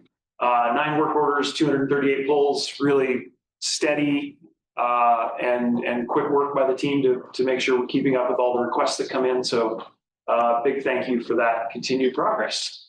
And with that, Madam President, open for any questions. Great. I look to the board. Do we have some questions for Chris? Go ahead, Kohler. We have a couple. So on, I have it on page 7 of the dashboard. Be a trusted community partner. You talked a little bit about that last bullet point in the first column about financial incentives. You include in that, and I didn't get a chance to look at it, but talk about on-bill financing for our members. Is that part of that? Yeah, I don't believe so. Let me just turn to Dan and make sure that I didn't miss anything. Yeah, I mean, most not for the EV chargers, if that's what you're referring to. That would be. Well, I was talking about financial incentives and how the government's changing and stuff. I didn't know if that was included or not. Well, it might be an incentive for members that are trying to figure out how to get things done. Yeah, I mean, Dan, we don't the on-bill financing. I'm trying to how it wouldn't apply to EVs necessarily.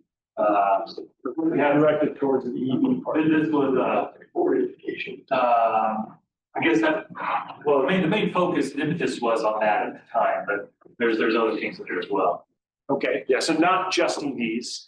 We're talking about kind of beneficial electrification generally there, and incentives changed across a number of different categories, including EVs. Okay. And then my other one is on page 17, the grant tracking. And I've heard different numbers, but it sounded like the Department of Energy cut $650 million from Colorado funds. Does that have a direct effect on us? So the good answer is no, not direct in that it didn't affect any grants that we currently have. There could be some knock-on effects though, because state programs were deeply affected by that change. in many cases, it was money coming from federal department like the DOE to the Colorado Energy Office, and then those would be used to support different projects around the state. To give, a hypothetical example, there's geothermal, there's grid upgrades, there's reliability studies that were being funded by the Energy Office. Many of those are now ended by the decision by the administration. What was that? Was there a fire mitigation? Yeah, good. I mean, I don't think we had any. We didn't have any loss of our grants for the state, but the state certainly did. Yeah. So many of these will be litigated. So we'll watch and see what happens. But it's a significant amount of money for the state that was rescinded. Yeah, thank you. That's all I have. Yeah. Do you have any other questions? Reach on the last page. Okay. So yeah, Drew's. Okay. Yeah, I'll get right back to you, Kirsten. Go ahead, Rachel. Yeah, thank you. Thanks for asking that, Kohler. I was wondering that as well. I saw the Tri-State got their GRIP project cut. Wow, it's an amazing moment. Let's see, I'm trying to find my questions. Just wanted to compliment, I was just noticing all the customer-facing touch points throughout this dashboard and loving the tools. Just as a member, I've been trying to figure out if heat pumps work for my house and have been using these tools. So it's wonderful. And I wonder if the answer to the question around federal cuts might answer this question. I heard rumor that the State Office of Energy was still thinking it would release its different heat. It was a whole suite of rebate programs. I believe it was rebate programs for beneficial electrification. Any word on that? It was originally attached to the IRA, and then it seemed to be on pause, but someone recently said maybe they'll roll out this winter.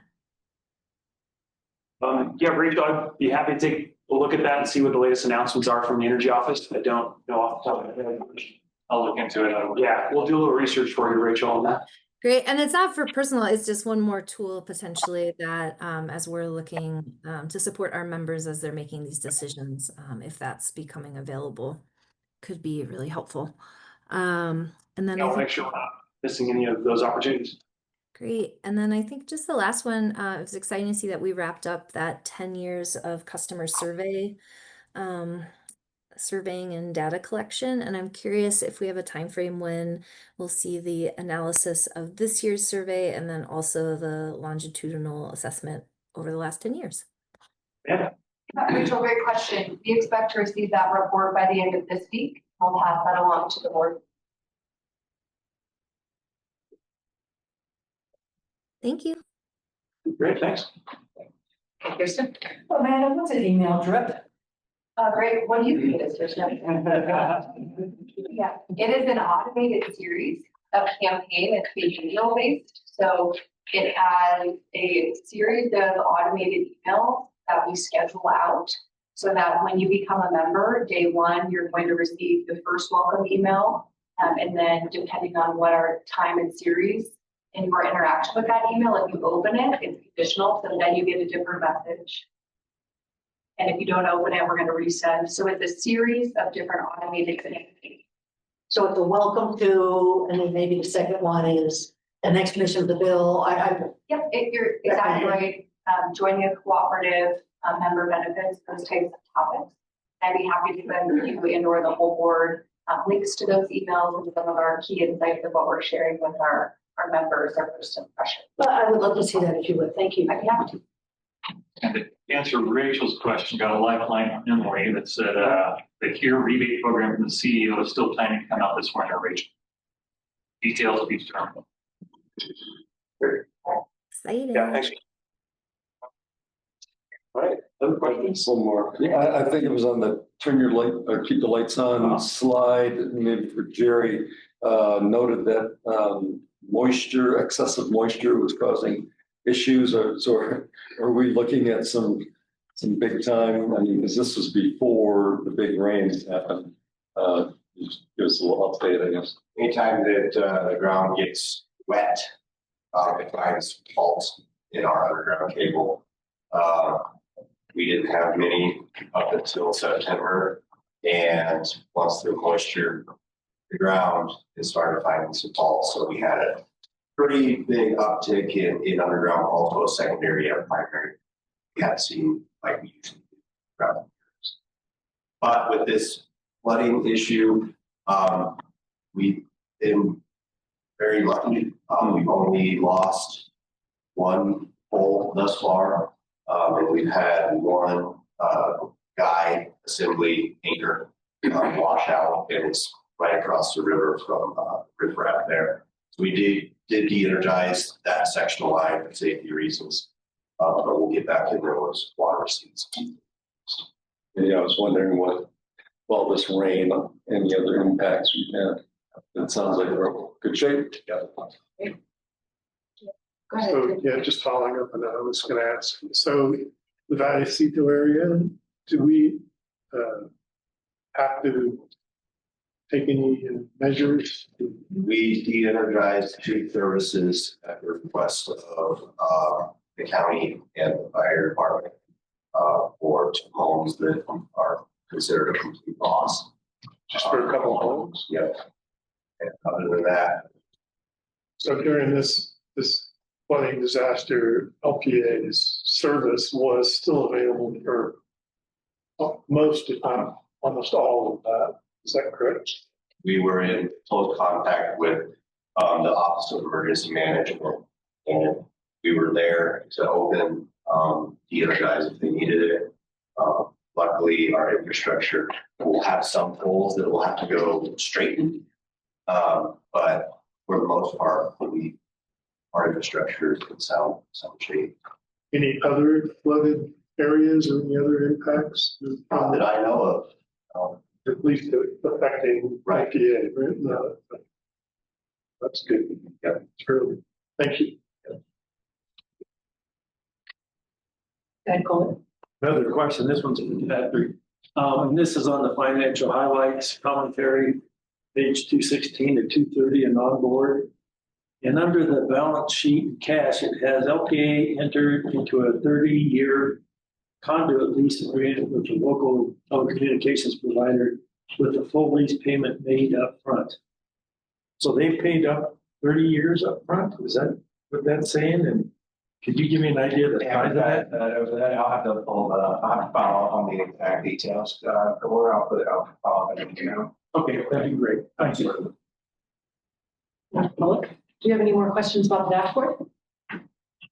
Just say the back is 230 pages. I need to break it down. Okay, thanks. That's what I have. Okay, I'll be done with that. Okay, so we are right about back on schedule. We're actually a few minutes early. So I think we just go ahead and take our break unless we should start a few minutes. Should we just go ahead and say till getting that be early, or we just put it on? Okay. Be here. Let's just, That's just. yeah. You want it? Yeah. Okay, great. Let's take a break till 11 and then we will be back with attorney updates for related action. Okay, it is 11 o'clock and we are done with our break. We're going to move right into agenda item 5, attorney update of FERC and related actions. So we've got Matt Larson on the line. Go ahead, Matt. Welcome. Great, thank you. It's good to see you guys. A few public updates, and we can maybe cover some more briefly in executive session. Starting with FERC. Tri-State rate case remains in settlement, which is sort of a evergreen update. I can give you guys some more details on where that sits in the executive session, but status of that is protected by settlement privilege right now. With respect to the 10th Circuit, where the CTP appeals are currently lodged moving forward, all the cases are fully briefed.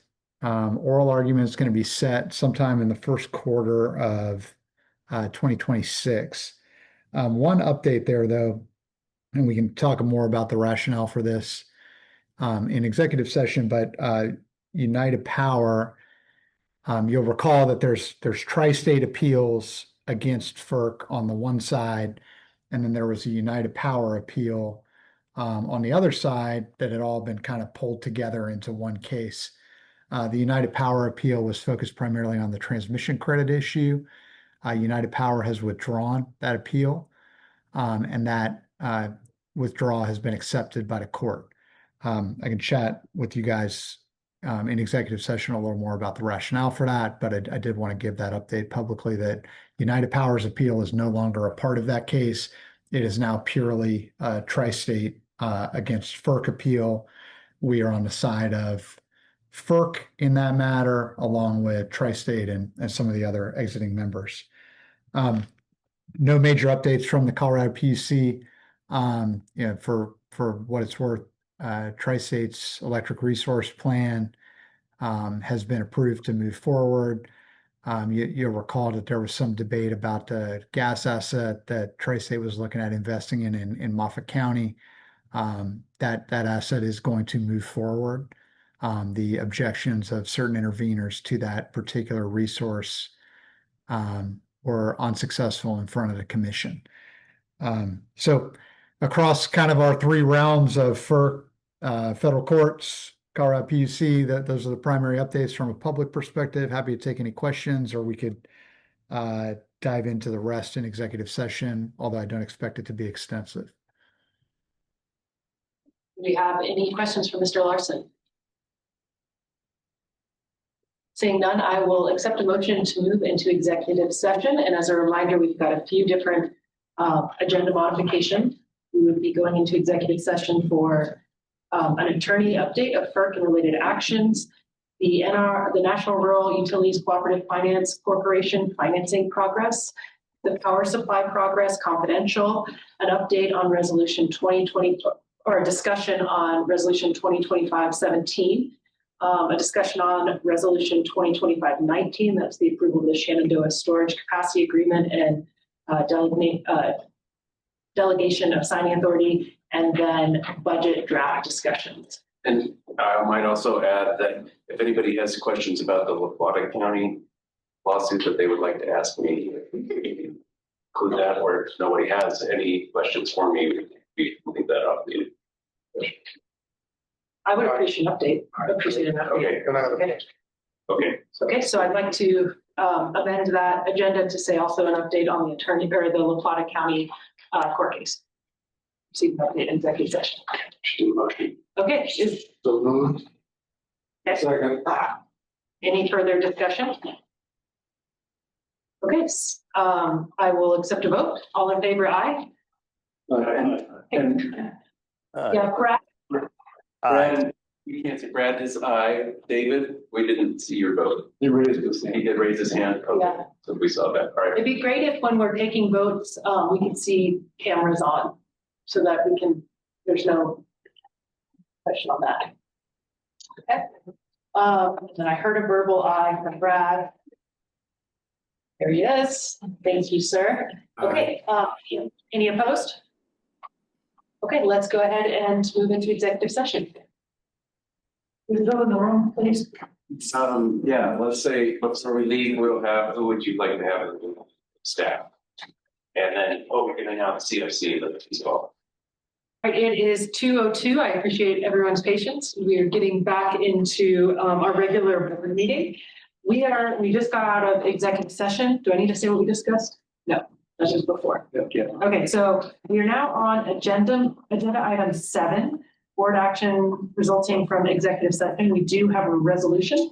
Someone want to read that in as a motion?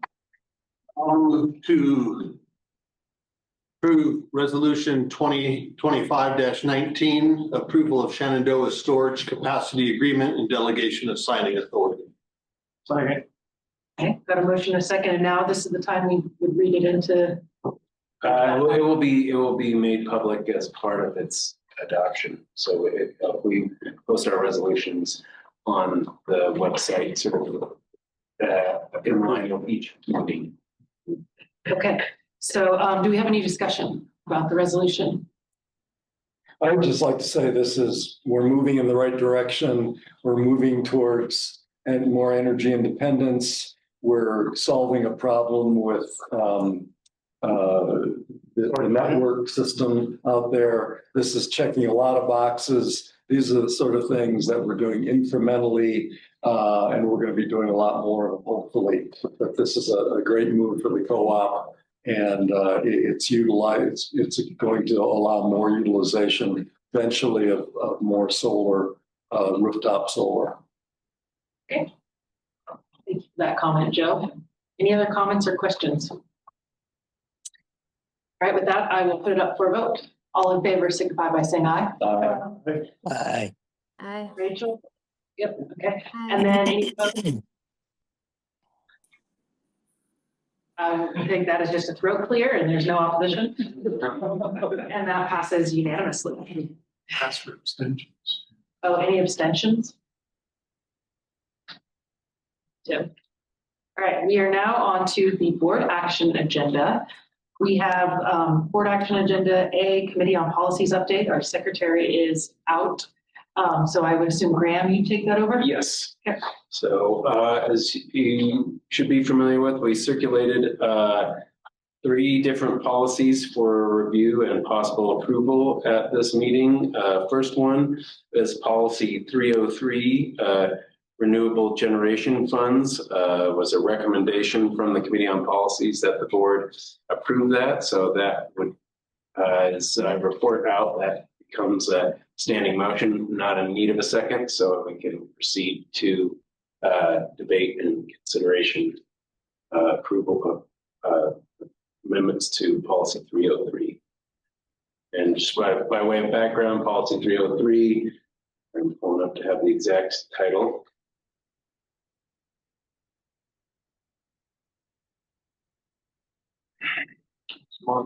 Local Energy Action Fund. Yes, yes. So it was previously the Renewable Generation Fund and funds, and we proposed change. Staff has proposed a change to Local Energy Action Fund, and would modify that fund to include beneficial electrification and electric energy efficiency grants, as well as renewable generation grants within the service territory. So earlier today, I had I think we all did an email from Director Landis. Her hands up. So yes. Go ahead, Rachel. I defer to you. Yeah, thanks so much. Hey, all. I'm wondering, I know staff are hoping to pass this today, given a timeline of trying to have things, seems like move forward by the start of our new fiscal year. But I'm curious if we could, as I mentioned in my email, which I know just came out this morning, I'm so sorry. My internet's unstable, moving. But when we've implemented this policy before, as it's stated, it's been fairly unclear and fuzzy. And I would argue it's led to a lack of transparency in our grant making. There's no metric associated with where we're giving funds and where we're not. I think there's just a lot of pretty basic things we could do to polish up the policy in a way that would help our membership, and then also in turn ensure it's a good investment and we're investing money wisely. So I would just propose if we could move this to November. So you're moving? Move to table. Second, motion to table. Yeah, she's nodding. I'm going to presume that she would considers this a motion to table. Second, motion to table. Okay, so motion and second to table this. Okay, further discussion? Can't have podcast. I think on the, let me check on table motion. It's not the big. You can't call the vote, but I think you might. I think you can have discussion. I'm not sure, because I asked the same question to the last week and so forth.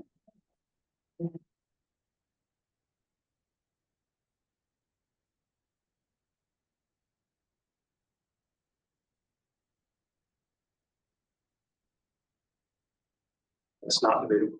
Yep. Requires a second. No?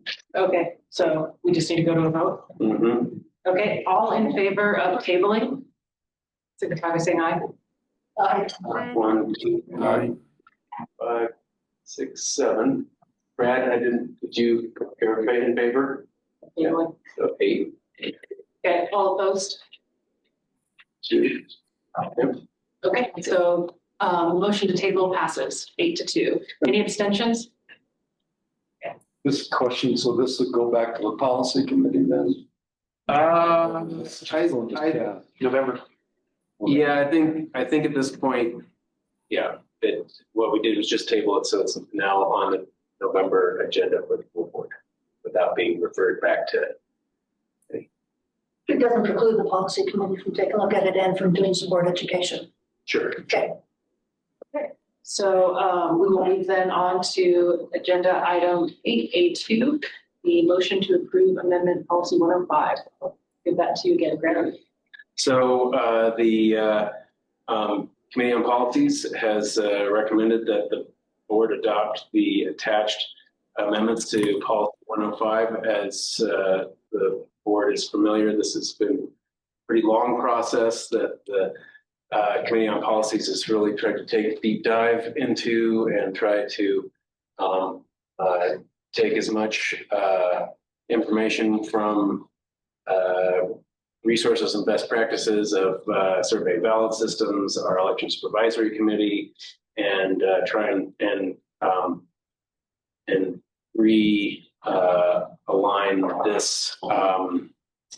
And in particular, I'd note that you see the two different red lines. One of them largely addresses questions that Rachel brought up after the last time we brought this to the full board, and it got referred back to committee.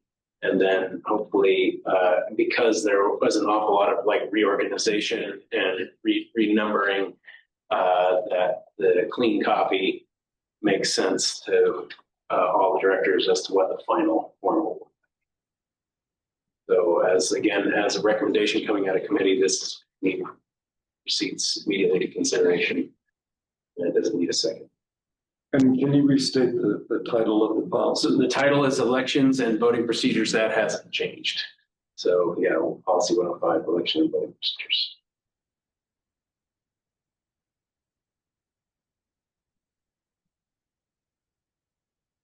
You've got a hand up with Brad. Brad? Thank you. I didn't know if this was the time to have discussion, but I, for one, am not in favor of this as it stands. I think Joe said it best when the very first policy meeting, he said it looks like we're in search of a problem. And I think Chris also said it well when he said you're not going to be able to stop money from coming into campaigns. And I think in general, this just discourages people from running for the board who might not have the wherewithal to just make all of the rules happen. I think it's overreach. I think it's absolutely not needed. And I would encourage us to either have further discussion on it, table it and have further discussion on it, or if we do move forward with the vote, then I'm a no. And you're specifically referring to policy 105 on the entirety of elections, or you're referring to policy 107 on campaign finance reporting? Both. Both, okay. Any further discussion? Go ahead. Yeah, I apologize that some of my comments came in late, probably, but I have made numerous red line comments to Graham about this. Some of them are not addressed. Some of them were from February that were not addressed. So I don't know what happened in the meantime. I put enough energy into other things that I don't get the chance to go into the committee of policies. I try to review them when they finally get done making that bit of sausage. So I'm not in favor either yet of passing this policy. Because I don't think it incorporates yet or has addressed some of the questions that are clearly in this red line document that have not been, maybe they were discussed at the community policy or whatever, and they decided to dispose of them. Some are new, they're not yet addressed. So from my perspective, we could bake a little longer and we could look at it a little more. And so if it goes to a vote, I'll vote no. Otherwise, I would suggest I also suggest we table it. I guess I could make a motion. So I'll make the motion. So see if anybody seconds. So you're moving to table both 105 and 105 at this point? I thought that's what we were talking about. Yeah. I'll second. Second. Maybe I see your hand, but no more comments until we have this vote for procedure. Yep. Okay, so there's a motion to table this as well as a second. We're just looking at policy 105, which is the director elections and annual meeting voting procedures. Who, all in favor of tabling this motion, signify by saying aye or raising your hand. All right. 1, 2, 5, 6, 7, 8. Right. See 8 in favor. Okay. All opposed? 2 opposed. Any abstentions?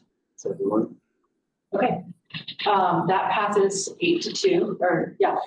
And now we will move on to. That's a good question. Yeah. So I'm surprised at the level of support.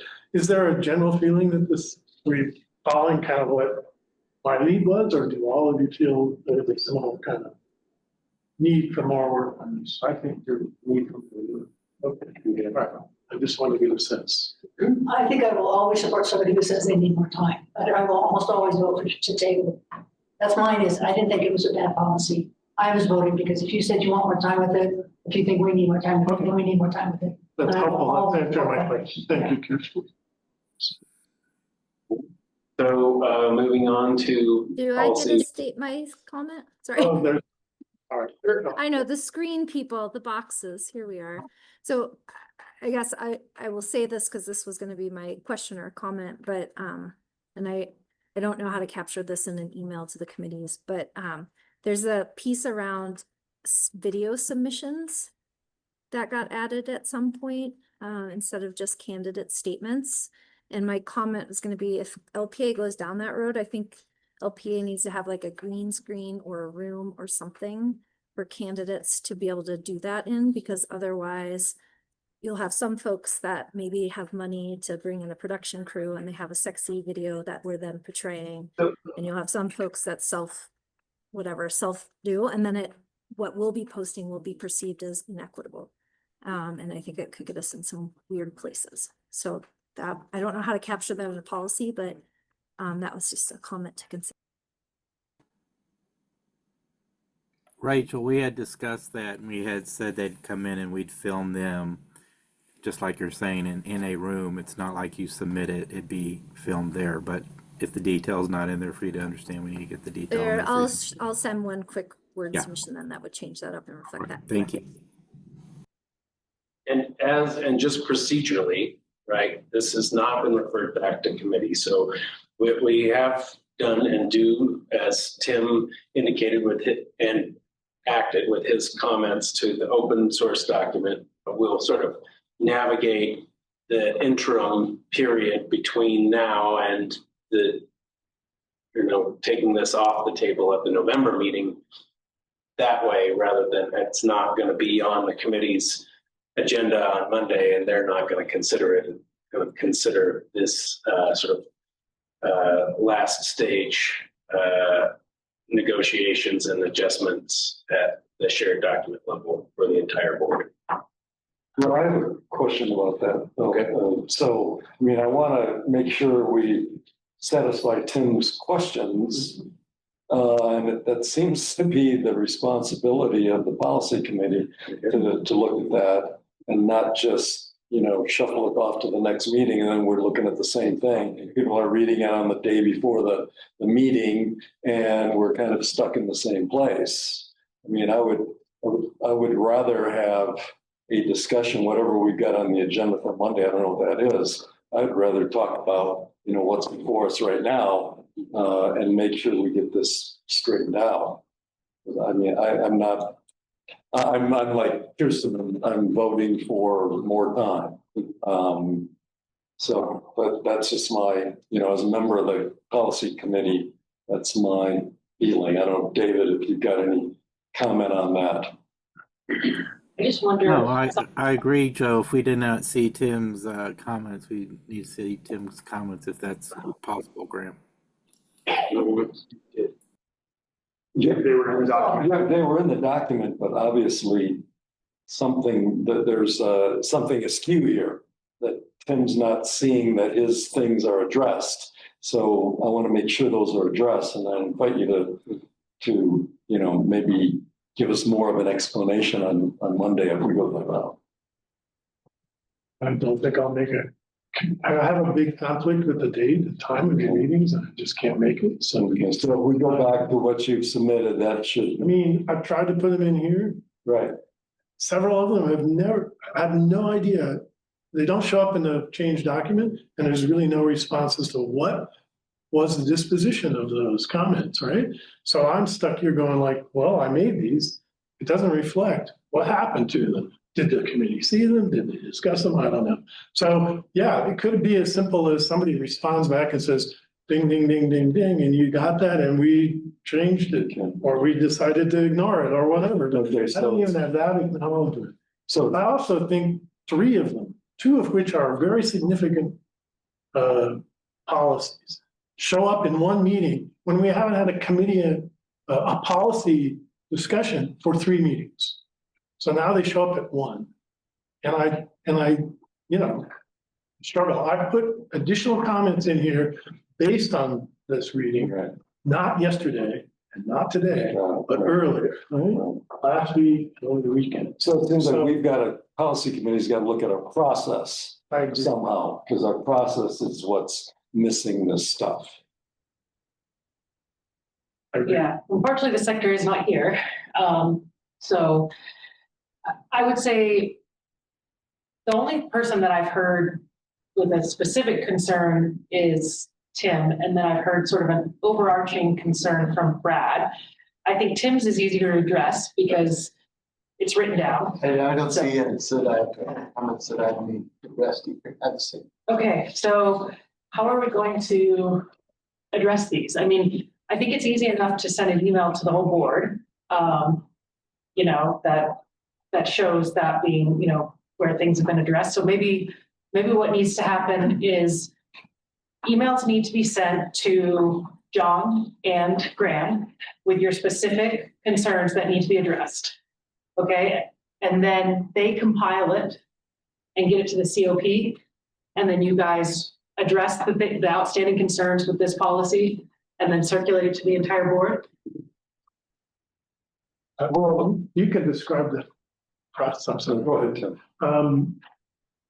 And maybe that would, but these comments are in a red line. That's the purpose of it. I'm trying to move forward. How do we get to a? But why? No, well, you're looking backwards. I'm trying to look forward and say, why should I write another email describing essentially what I put into a red line document that clearly somebody didn't read? Are they going to read it or not? So I may be able to help because I've been at every COP meeting. Your comments were considered by the committee. Okay. The committee then accepted some, didn't move forward with others, and resulted in the draft that's in the board packet today. So, I mean, that process-wise is what happened. That your comments were in front of the committee and were looked at as we went through line by line. Joe was part of that. David was part of that. And so that was what I saw happen through the 3 months of evaluation of these policies. Graham was also part of that meeting. So I think the question now is, do we refer it back to the committee and say, hey, we want you to look at this again? Totally fine, right? That's purview of the full board. That happens all the time in legislative bodies. But I do want to assure you that COP did look at what you submitted. It wasn't, forgotten. Earlier than what you submitted after the last versions came in. So Tim, for the record, Tim had comments on Saturday the 11th, Sunday the 12th, etc. Looks like some yesterday, and Dusty's came in on Monday, right, which is after they did come out of committee. So no, the committee hasn't had a chance to review those comments that came out more recently, right? And so I get, and it seems to be the will of the board is that those be more thoroughly considered by the committee. And so we'll make sure that happens on Monday. I would just say that when we decide to reject something that someone submits, we just write a line that says, because A, B, and C, this is why we're not including. And typically we do that, right? 105 became very like it. To describe it as a sea of red lines is sort of an understatement, right? And so I appreciate that 105 might have taken such an overhaul that didn't quite capture all of the iterations. And that just was sort of the nature of really trying to take a deep dive over 6 months to really evaluate that and try and address pressing concerns that the board has brought through the election process, or that members have brought through the election process, or the election supervisory committee has brought through the election process, or survey and ballot systems has brought through the election process. So I appreciate that there was a shuffle that individual comments probably did get lost in, and I will take accountability for that, and that we will address all of that. Well, I think we all need to take accountability for that. Well, that's why. Because we have an hour and, we blast through things and, I've always advocated for 90 minutes, but I've been unsuccessful in that request. And that's why I was advocating for a new process moving forward, where let's figure out what are the still outstanding issues. Let's not just go through all of the red lines. I feel like a better use of the COP's time is to say, what are the reasons that kept us from approving this new policy?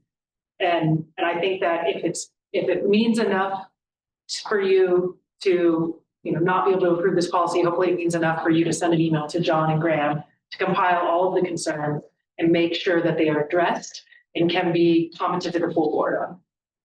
That's the process that I propose moving forward.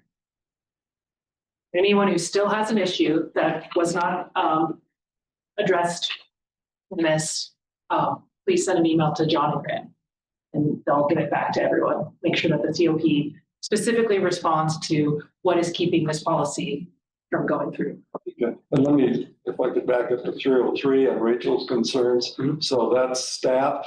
She's going to work with staff to. I think it's a policy committee. If you don't mind me addressing it, right? I appreciate Rachel's point of view on 303. My personal opinion from staff is that it's designed as a feature, not a bug, as Kohler from his comments on it. We tried to keep some flexibility. We didn't want to sort of box ourselves in with specific check marks and prescriptive language, right? But if the board feels like that it wants more prescription with this, that's a board level decision. It's a decision that the board can make, right? Like, so staff, if we look back at our sort of discussion about that, Kohler was concerned about timing and procedure and stuff like that. And so staff reviewed Kohler's comments and came back with a lot more flexible language, because that is sort of the staff was thinking that the point of these grants would be that each grant was its own grant, and these sort of procedure would be baked into the grant itself, right? But if that's not what the board wants, the board wants a sort of set template that the grant comes out of every time. That's a perfectly legitimate way to operate that. That's an up here question, and staff was sort of answering down here question, right? And so our design that we proposed was flexible, sort of each time the board decides to put this money out for grants would result in its own process. But if you want a standard process, that's a possibility. But I think that, that is something that will have to sort of be evaluated and negotiated. Can I respond to that? Go ahead. Yeah, because I think not to conflate things. I'm not actually saying be prescriptive. I think there's just on content or what something is about, but what is lacking is just some basic framework about within whatever that grant might be about, how you go about publishing it, how making, not saying what sort of metrics you would use, but saying you will create metrics that will be used. I think it's just helping with some process things. If that, and I don't know where else that stuff can live besides policy, because we've yet to kind of figure that out, or when it doesn't seem to happen if it's not in policy. And so I don't think we need to box you in. I bet you we can find a really sweet middle ground that's addressing some of these structural pieces, but not pinning you into content areas or the way even that a grant is administered or focused. If that makes sense. I mean, I think at the end of the day, right, it is the board's money and the board's prerogative to oversee it in whatever way it wants to oversee it. So I'm going to, it certainly seems to be a board purview question. I would just give one cautionary note for the board to consider, though. If you look at the KPIs we evaluated some hours ago, the board appendix has our BE numbers. It has by category. We every month bring back to you an update on what's happening with these programs. If there's more information that's desired, we're happy to put more available. I see policy as, hey, here's the scope. Here's the thing we want the staff to go implement. And then it's our job to go do that implementation on the behalf of the board. So I just want to be a little bit careful that we're not kind of over prescribing in policy, because if you say we support BE and here's how we want BE to be set up, we are going to measure that and report back to the board as we do now. And as this evolves, let's just assume that we move forward with a version of 303 in November, we will adjust our KPIs and our data to reflect that policy adoption. So I hear you loud and clear, Rachel. We would never miss out on reporting and accountability for implementation that the board has directed, but I'm not sure that lives in a policy document. I think we're missing each other. I'm not asking for that. I am simply stating, I'm not sure if anyone else has been on the board when we've looked at these in the past, how we as a board have interpreted this policy has been incredibly fuzzy to the point that we haven't been able to give staff direction. And then what staff brings back, I've watched the board be incredibly fuzzy about whether or not we should approve this or not, because we don't know. And so it's not about reporting post grants awarding or anything like that. It's literally a structural thing. What I would ask of you all, if you're so willing, is just let me give a stab at it. And I'm not articulating it quite clearly here. The ChatGPT document is way beyond what I would recommend. It's a ChatGPT document just to give you a sense of some things. And let me bring you back something staff to review and give comments on between now and November, and then for the rest of the board in November. Okay, so I appreciate you putting this in writing. I think that is the right step. I'm just not sure if it needs to go to staff versus going to the COP. Kind of feel like, but I think there's no way the COP. Yeah, so the COP is not going to be able to deal with all three of these policies tomorrow on Monday.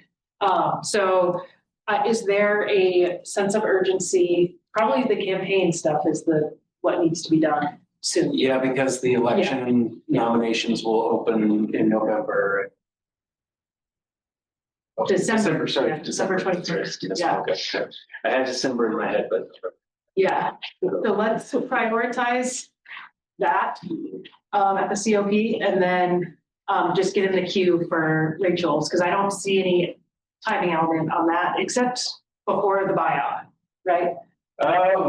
So to be clear on where we were hoping to go with 303 is that we have two green power programs, right? One is members are allowed to buy a block of power from Tri-State wind power and get the recs for that. And so staff has figured out an alternative to that. And we were hoping to have that tariff go into effect on January 1st, right? Which would mean that we would need to probably have it approved for posting in November and then approved final in December. Basically what it would be would sort of the block power costs would remain the same, but we're actually able to find at this point at a discount. So the member would pay the same price, LPEA would be purchasing it for slightly less, and the tariff would announce that the excess would go into this fund, right? And when people would have an opportunity to evaluate that, if they want to continue to participate, if they want to discontinue participating in it or whatever. So right now, members can voluntarily contribute to the Renewable Generation Fund, and they would still be able to continue to contribute voluntarily to the Local Energy Action Fund, but also we were hoping to sort of modify the Green Power Program tariff to have sort of have an internal roundup mechanism within it, right, where the member continues to pay the same rate they're currently paying, but LPEA would be able to take that discount and apply the discount to this Local Energy Action. Okay, so we will get it on process really quick, because I don't think the COP normally meets in November, normally because that's Thanksgiving. So we essentially have one COP meeting to get the changes for, it sounds like this needs to be done in November, November board meeting approved, and then the election stuff needs to be approved in the December meeting. Does that seem right? Yeah, the election stuff needs to be by November meeting so that it's ready. So it's ready to go and it's published. And anyone who's interested in candidacy can have time to look at it before petitions open up, right? I mean, obviously petitions won't be due for several months after they open up, but I think it'd be good to have all that in place so that, people have questions, that's all in line before the petitions become available. Okay, so we need to get all three of those done at the COP on Monday. So let's talk to John. Let's see if there's any space to make that more robust meeting. And if not, I think the commitment has to be for this full board to review it and make sure it gets passed, review outstanding concerns and make sure it gets passed at the board level, even if that's without a COP recommendation in November. Does that sound right? Does that seem right to you? Yeah. How does more than an hour. Yeah. Yeah. And maybe more than Monday, if you're asking these guys to put together their final stuff. I'll endeavor to meet your. I think you could do it in 2 hours to combine. I appreciate that. I do have a quick question about 303, which is if you want to have a radiant effect January 1, a November policy isn't going to cut that, right? Because you have to announce the rate. You would announce the rate after that. No, so you would publish it, right? And so then you would be able to vote on it in December and it will have been published. So you say, vote in November, post the rate, vote in December, approve, hear the comments. And okay, so it's 30 days, not 60 days? 30 days, yes. Oh, yes. I had 60 days in my head. Thank you. No, it's just an observation is policy 303 doesn't say anything about how this is funded. So do you really need that change by the time to publish the tariff? I mean, that was a question I had about this was, it just tells you what to do with the funds. It's a policy about what happens once the funds are available. It doesn't say anything about generation of funds. Maybe, I think that a different policy or is it just a tariff, in which case you could come back with a tariff and this policy doesn't have to. There's a separate tariff that would be coming. Right now we have a local rate tariff that needs to be tweaked. Yeah, but that will be coming. Separate tariff. Yeah. Yes, that's my point. It's separate. This doesn't rely on the tariff change.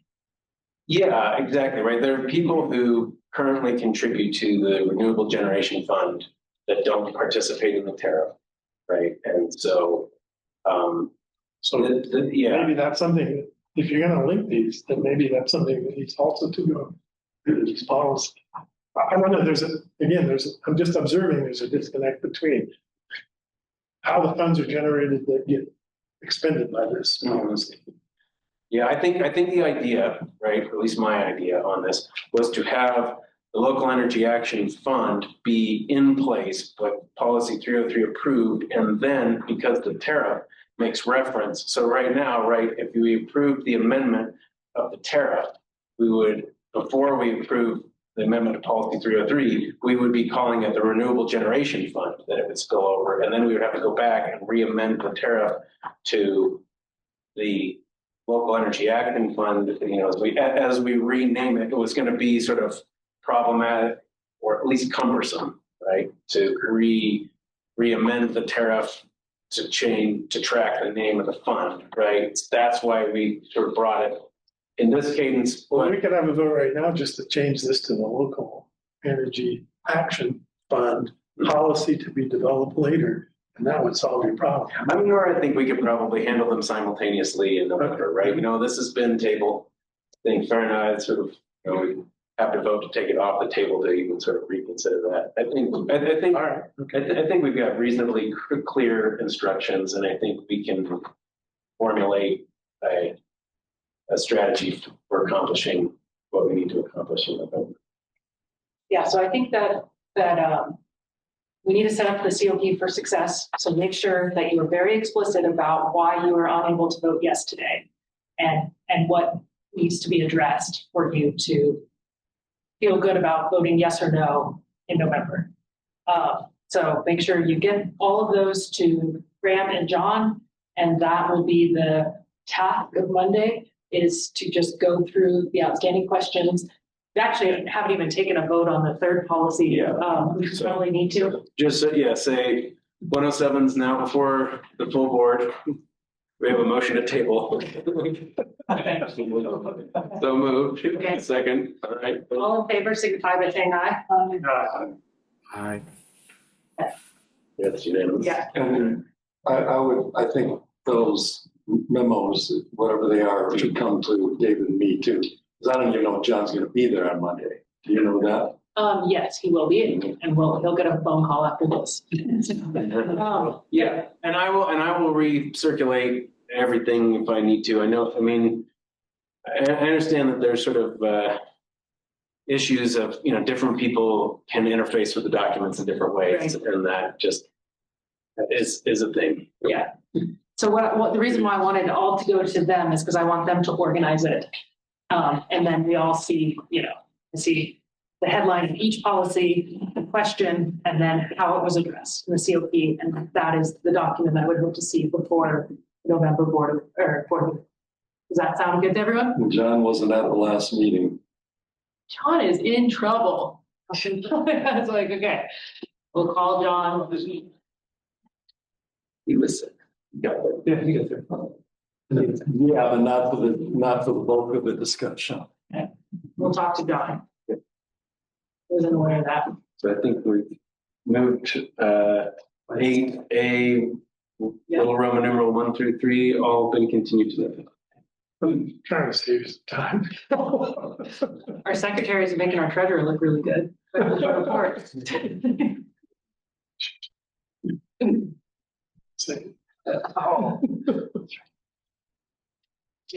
I know. Okay.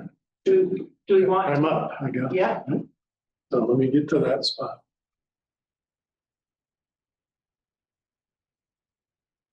Well, as you know, you have the copy of the Finance and Audit Committee report, which I'm scrolling through. Lots of policies. And I would be happy to take questions if anyone has on them.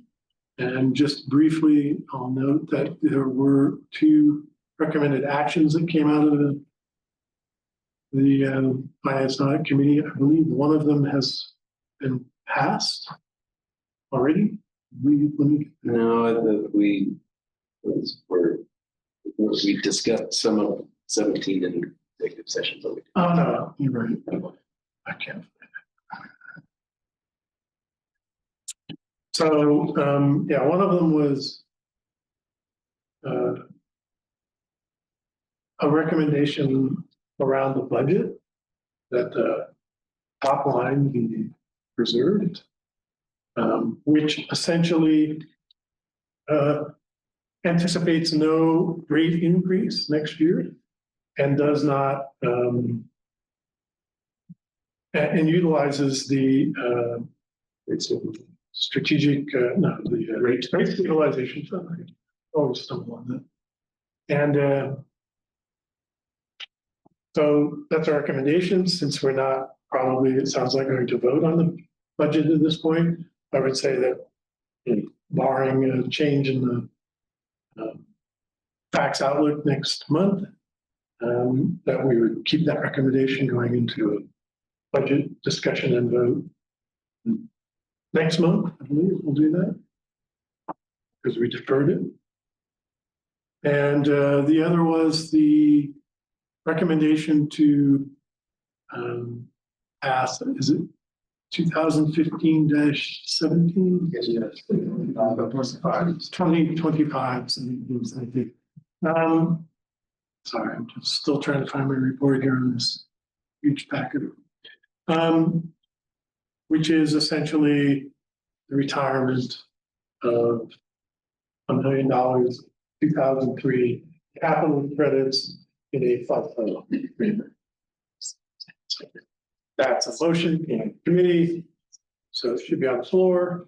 And yes, we open up the discussion. Let's go. Oh, Kirsten. Oh, hi, thanks. I see your hand is up. I appreciate that. Oh, Patrick, can you tell me what the amount is for 2003 of the unretired capital?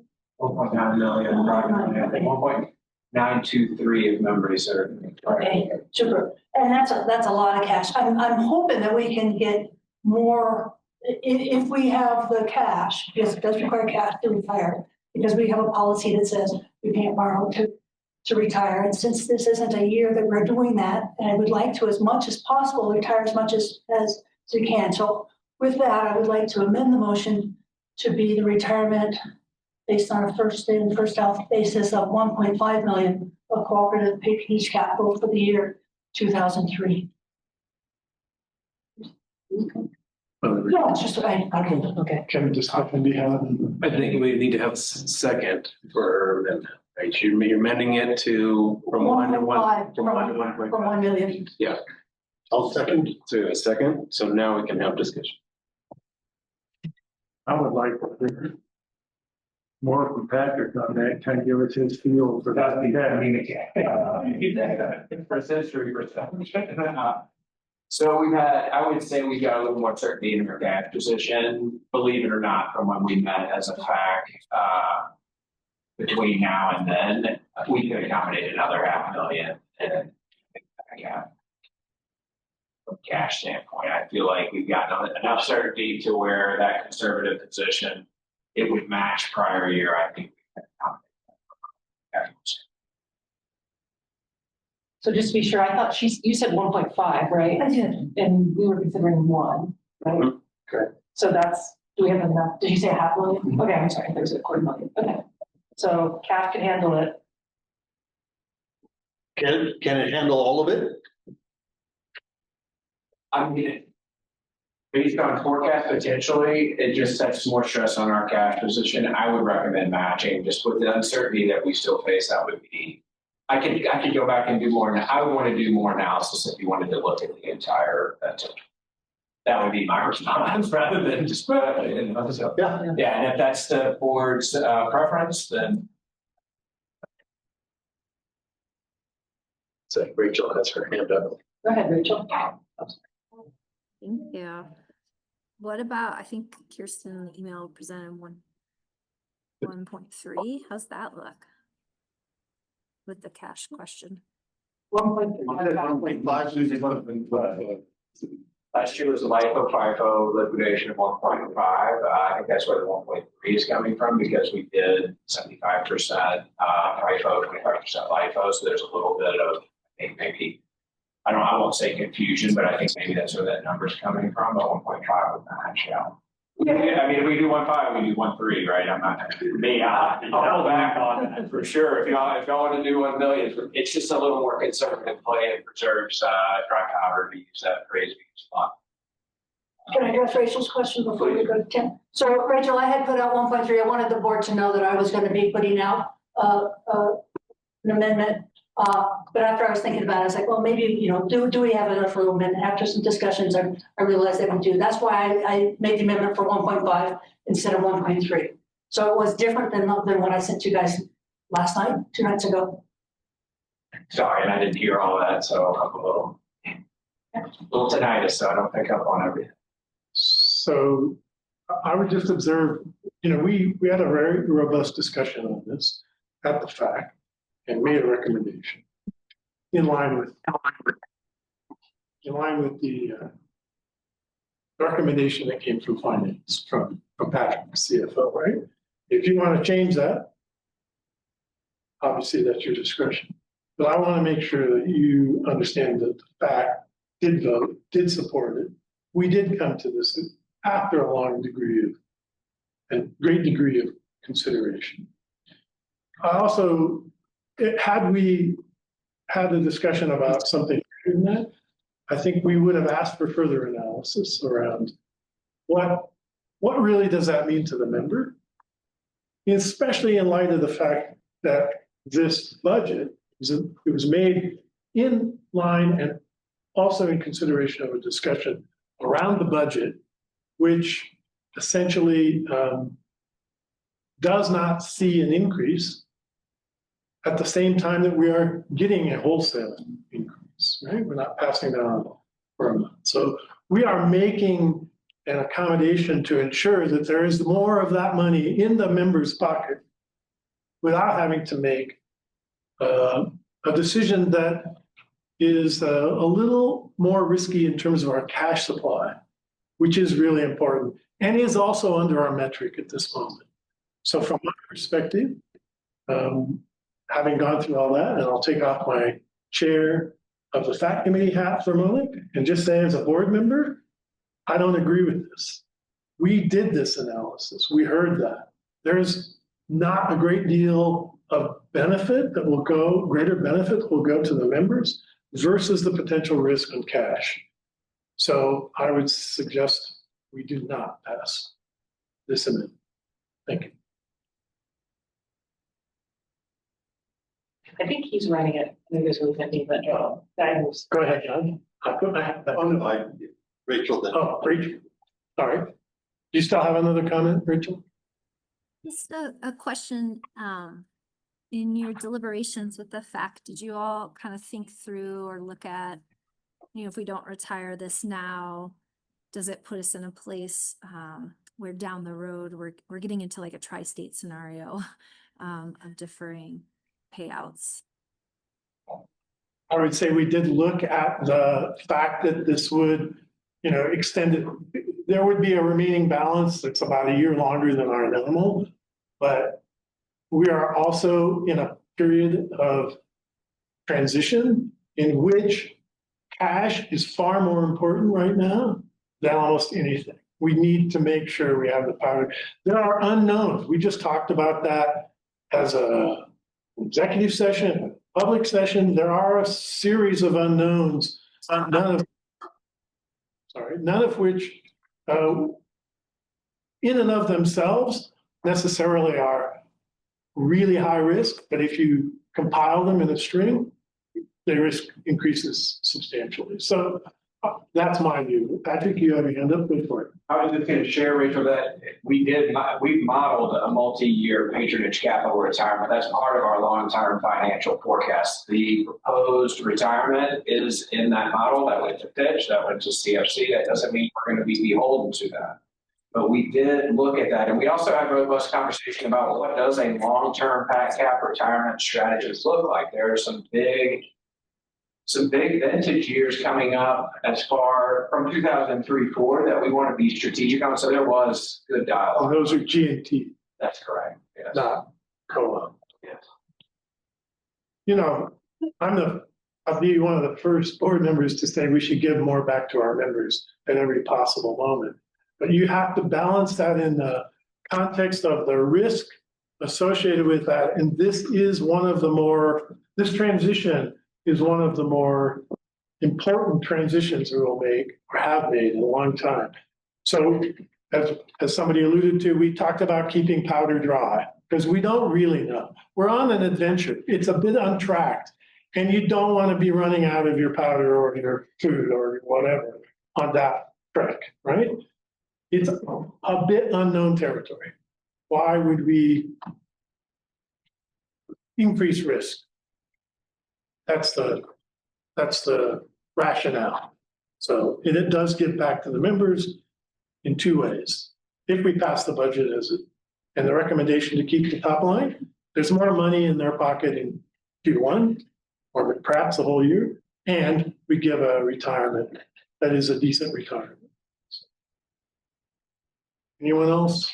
Yeah, 22 years ago, we kept some capital, and I don't think it's about the fact that you looked at it as the fact and voted on it and decided it. It's going to go back to them, and it can go back to them. Just from Monday's meeting to today's meeting, numbers are changing because of this trip that you're talking about being on. And if it's supportable, then I would say you back that amount of money. Just to clarify, the FAC didn't decide anything other than to make a recommendation to us as the board. So this is entirely up to us to make. And I'm arguing not as the FAC chairman, but as another board director, that I think that it is unnecessary. And that, yes, numbers can change. And this week they might have gotten better, but next week they could be worse, right? So why, burn the powder when you don't need to? And it is very fair and very reasonable retirement. So I think maybe I should moderate this since you're more of a board member than chair. Go ahead. Go ahead, Kirsten. Yeah, so Tim, I appreciate your comments and that you think that keeping the cash is more important for you than getting it back to the 2003. I would say the more responsible. More responsible, less risky. Yes. Like more responsible. So, and where I disagree with you on is, and CFC said this at their national meeting, utilities doesn't run on cash. Utilities run on debt. And on the fact that we have members who pay their utility bill every month. I know that from other businesses, and you kind of want to hoard cash a little bit. And I'm not saying let's just give it all away. I'm just saying where I have a fundamental disagreement, and I don't know that we would ever get to agree, is I don't think that cash and holding as much cash as possible is as important as you think. And given that, I believe I heard that we are in a more known position. Whenever there's a lot of unknowns, there's more risk. And what I heard is we are in a more known position now than we were even at the FAC, which was last Thursday. Okay, that gives me comfort in saying, yeah, let's go ahead and let's carry out that covenant that we made with our 2003 members. So that's where I'm at. It's just a very different place than you. Do you have any other comments before? Just to clarify that, I'm going on the basis of what we heard from the people in finance. It's not just my preference to hoard more cash or not, right?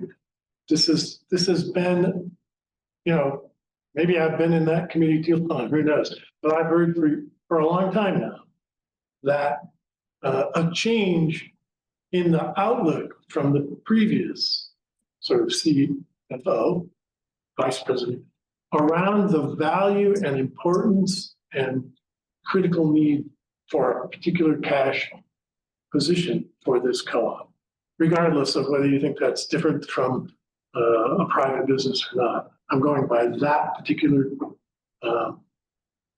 philosophy and caution.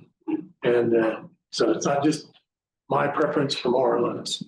Well, it's your preference to agree, and I've told Patrick I disagree with his preference on Yeah, second, I see another comment. Oh, I'm sorry. Go ahead, Brad. Thank you. Great discussion. Great. I did take a look or had a lot of thought about Kirsten's position. Was in actually in favor of it after the discussion, though. I do think I've kind of come to support more of Patrick's position on it, and I see both sides of it pretty well. Think it's a great discussion, great thoughts, but I do feel like at this time I would support our finance director's position. Okay. Any other comments before we go ahead and put this to a vote? Okay. So the vote is whether or not to amend it to from 1 million to 1.5. Yeah. Okay, all in favor of amending our patronage capital retirement to $1.5 million, signify by saying aye. Aye. And raising hands, sorry. Two. Okay. Two. Okay. All opposed? Signify by aye or raising hands. 1, 2, 3 online. 1, 5, 6, 7. Okay. So that fails. And then I'm staying. Okay. That's your sayings for the record. All right. So the motion to amend failed. So we resume our original motion, which is to adopt 2025-17 capital credit retirement resolution as presented, which was a $1 million capital 2003. Do you have any discussion on that? Seeing no hands, I'll call for a vote. All in favor, signify by saying aye. Aye. Okay. Okay. Everyone's screen. Did you vote? Yes. Okay, that passes unanimously. So now we are on to board action agenda 8C1, approval of resolution 2025-18, adopt new strategic plan. Just as a time check, it is 3 o'clock right now, which is what time we're supposed to be done with the meeting. So do you want to present this, or is that something you think I should present? Well, yeah, I'm happy to answer any questions, but this document came out of our work together with the CFC folks during our September meeting. Had a chance to iterate that with staff. We then took that back to President Pitcher, made a few final adjustments, and then presented this full draft for the board to consider. We think it does a good job of reflecting the conversation from that day. As you'll remember, we didn't get through final on every single section, but I think we got a great chance that day to get a sense of the board. I hope you find this reflective of our conversation that day, even though we didn't wordsmith every section together. Got through a lot in that meeting. And so this strategic plan really has the 3 elements. It's got a vision, a mission, our strategic goals, and then finally how those translate into a replacement for the North Star, which is the 4 pillars. So this is what we're coming out of that meeting, and the draft in front of you has that construction. So those are the major differences from where we are today.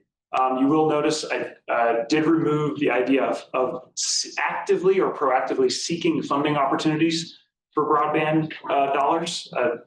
That was adjusted based on our conversation around keeping the strategic goal, but not seeing those opportunities, but very much wanting to fulfill the board's desire to be a great partner in that work in our service territory.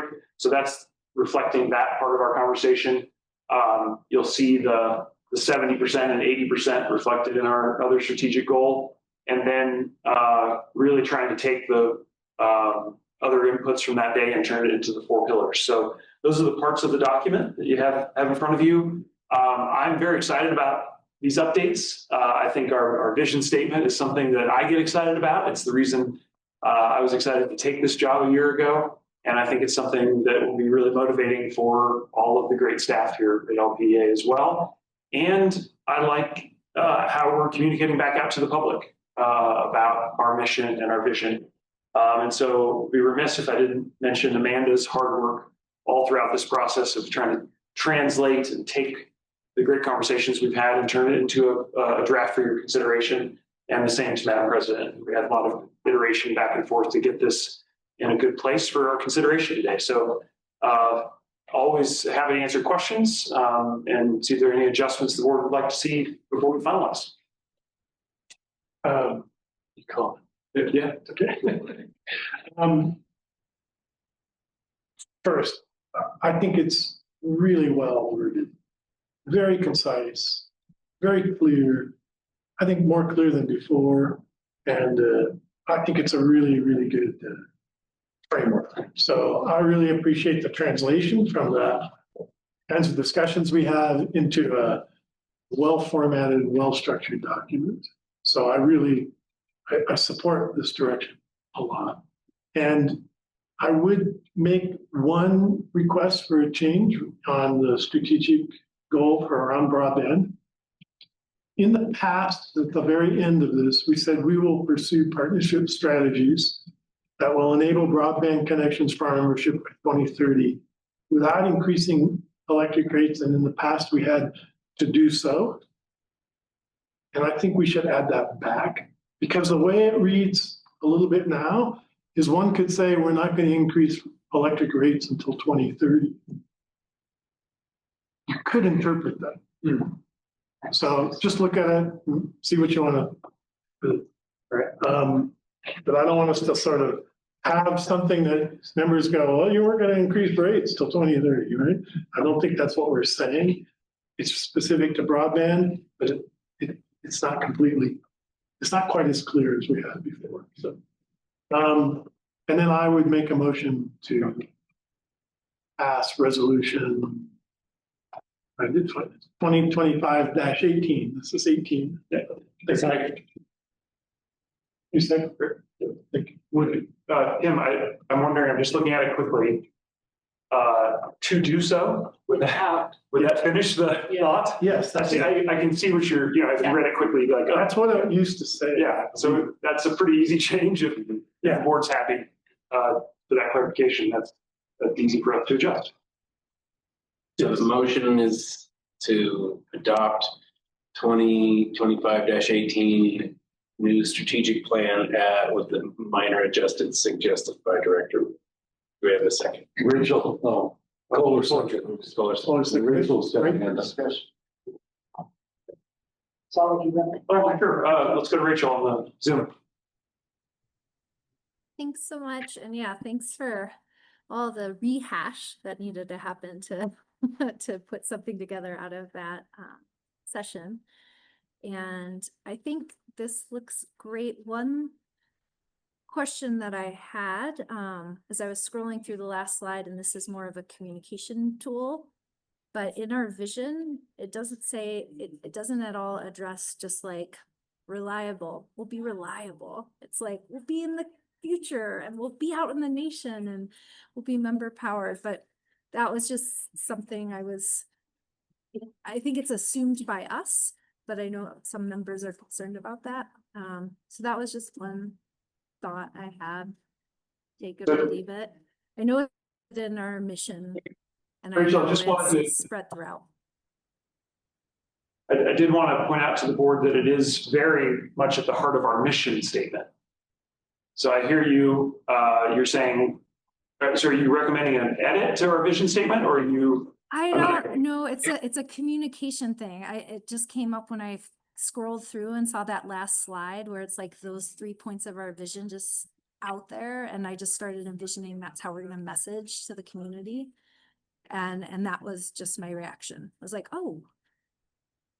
So I'm not recommending per se, because when you look at this as a complete structure, it very much is there, 100%. And so maybe this is just a recommendation for how we communicate out. So I'm not going to make a firm recommendation there because it's not where I want to spend the political capital.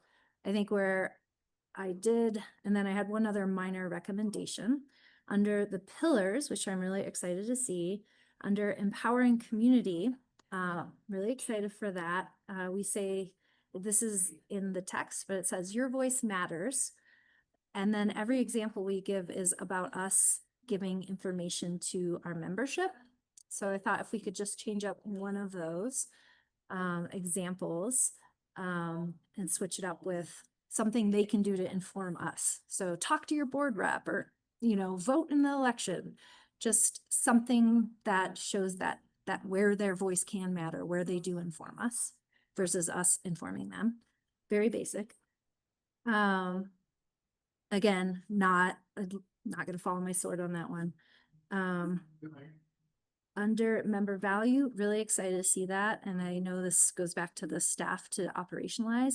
I think one metric that'd be really interesting to see is any change in tax base as a result of work that LPEA is doing, as one way of demonstrating member value.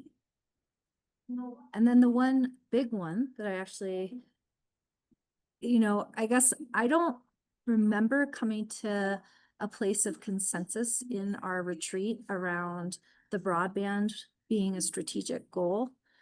I feel, and I could be inaccurate there. So if I am, I'll stand down. But I feel like there was a lot of discussion about, ooh, does it really live at the same level for what staff had very clearly said was something we're not going to actively operationalize. And, you know, again, just seeing it here, it presents itself as such. And then none of the pillars necessarily speak to that. And so did we come to consensus that this was a strategic goal? You know, Rachel, I felt like there was a pretty split vote on that, to be honest.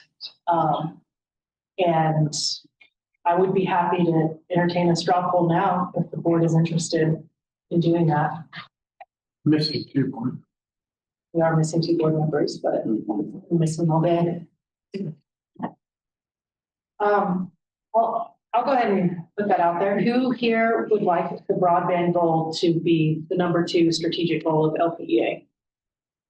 This is just a poll, not a binding vote. Are you asking to keep it? Yes, if you would like to keep broadband as the number 2 goal, please raise your hand. Okay. Let's see. Dave Lucian has his hand up. Okay. If you would like to, not have that, raise your hand. 1, 2, 3, 4, 5. The 2 to 5. Yeah. Then the rest abstain. I mean, it's sort of a straw poll, take not voting that there's nothing to officially abstain from. It's not a binding vote. So So if somebody wants if somebody wants to change it and strike it, I would vote against striking it. I feel that strongly, not that I don't want to strike it, but I think it needs more discussion. Because folks, the straw poll, I don't think we talked about it and figure out what we really mean and what we think we are directing the staff to do if we do need. Because the staff has said, let's take it off because we're not doing it. Like, okay, well, great. What are we thinking we want you to do? And I don't think we've had enough of that discussion. I'd be hesitant in taking it off. So I won't be voting to take it to striking. Okay. Do we need to just go ahead and, so we have a motion on the floor, and that would be to accept the strategic goal as is with a minor edit. That has been seconded, so should I go ahead and call for a vote? We're not done discussing, are we? Yeah, that's a good point. I'm trying to talk through process to figure out how do we proceed with this kind of major change. Should we finish the discussion of keeping it as essentially as is, and see if there's any other comments that are not about the broadband goal, and then take a vote on that, and then if that fails. I would suggest your consideration. So we've got a motion on the table. Yeah. It is as presented plus 3 words. Yeah. That's our current on the table. If folks want to see changes, they need to come as amendments right now. Okay. And then take the amendments as they come. And then as those are accepted or not, we then have a new final motion. Okay. I think that's where we are. Okay, great. Rachel, do you want to make that amendment? Yeah, Trying to find it in my packet. I would like to amend the amendment and propose that we pass the strategic. Oh, excuse me, with the 3 words. I would like to propose an amendment that we pass the strategic goal or the strategic plan moving the moving the broadband goal as a operational task under Energizing Tomorrow. Got a motion. Can we get a second? Except for the weird motion. So, It was a motion to approve the plan with the change, so we can't do that. yeah, I mean, it was a motion to approve the plan with a slight change, right? And so I would say this, right, that as I understand Rachel's motion, that she wants to take strategic goal number 2, cut it from the strategic goals page and relocate it into the strategic pillar Energizing Tomorrow. Right, and so it would be this language, I presume it would be the same language that Tim has proposed at the adjustment, only instead of being located as a strategic goal, it falls under the strategic pillar of Energizing Tomorrow. Does that summarize your amendment? Yes, and I will make, can I correct myself?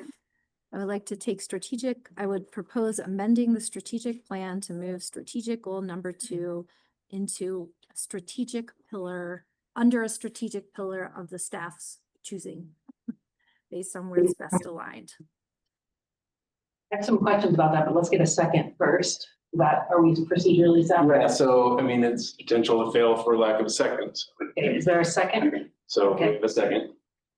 Okay, are there questions for discussion? I asked mine. Is the pillar part of the strategic plan? Yeah, so as you can see, the resolution, right? So we will publish the resolution on our website, and this is going to be Exhibit A. So this will be this document that you're looking at will be published. So this whole thing, including the cooperative principles, so it starts with the goals, it has the cooperative principles, and it has the pillars. That's what we're calling the 2026-2030 strategic plan. Thank you. Okay, I have a question too, Rachel. So it makes sense to me to like add a clause in the strategic pillar that says something like supporting broadband. Is that what you mean, or do you mean to actually take the strategic goal and put it into the pillar? Like what? I guess I don't know the right mechanism. This is part of where I'm feeling challenged, is because we did not come to consensus in the retreat. And now it's in a position of moving forward in this format. I think it needs discussion. What I'm trying to, the intent here is it doesn't feel like it is a strategic organizational goal for all the reasons, for me, for all the reasons I had heard coming forward. We don't have the resources. We're full tilt boogie when it comes to power. We don't have any plan or thought as to how we pursue this goal. For all those reasons, it doesn't feel like it is a organizational strategic goal. However, we all did say we see value in this, and it should an opportunity present itself, we would move on it. And so where could it live in the structure of this framework so that it is acknowledged, but isn't just a kind of hollow? Go ahead, Tim. So I move we table this, if we can. We can have a further discussion on the board meeting and come back to it. And all this discussion that Rachel and others want to have about it as to where it sits, or if it sits, could be taken care of at that point. Is there an urgency to adopt this in this? Yeah, there is. And a general comment for the board, we've tabled most of our agenda today. And And so I'm asking everyone, I think, to let's come to these meetings prepared to take on our agenda items. I would say this one does have some urgency. We need to now translate this document into our operational goals as staff. And therefore, that was why we would like to have this motion decided today. As always, amendments, changes, adjustments. Are we drawing? But yeah, I would be very hesitant to table this to next month. Okay. I'll remove it. Okay, so now what we're still discussing is the amendment to remove the broadband strategic goal from the broadband from the strategic goal. Can I offer an amendment to place it someplace? Would that be another amendment? Let's remember when your discussion is, and perhaps. Go ahead, Rachel. Or I think. I saw Brad come off mute. We'll call yourself a 70th floor and you have a suggestion. Okay, so what I would like to make an amendment that we add supporting broadband, the phrase supporting broadband, into one of our strategic pillars.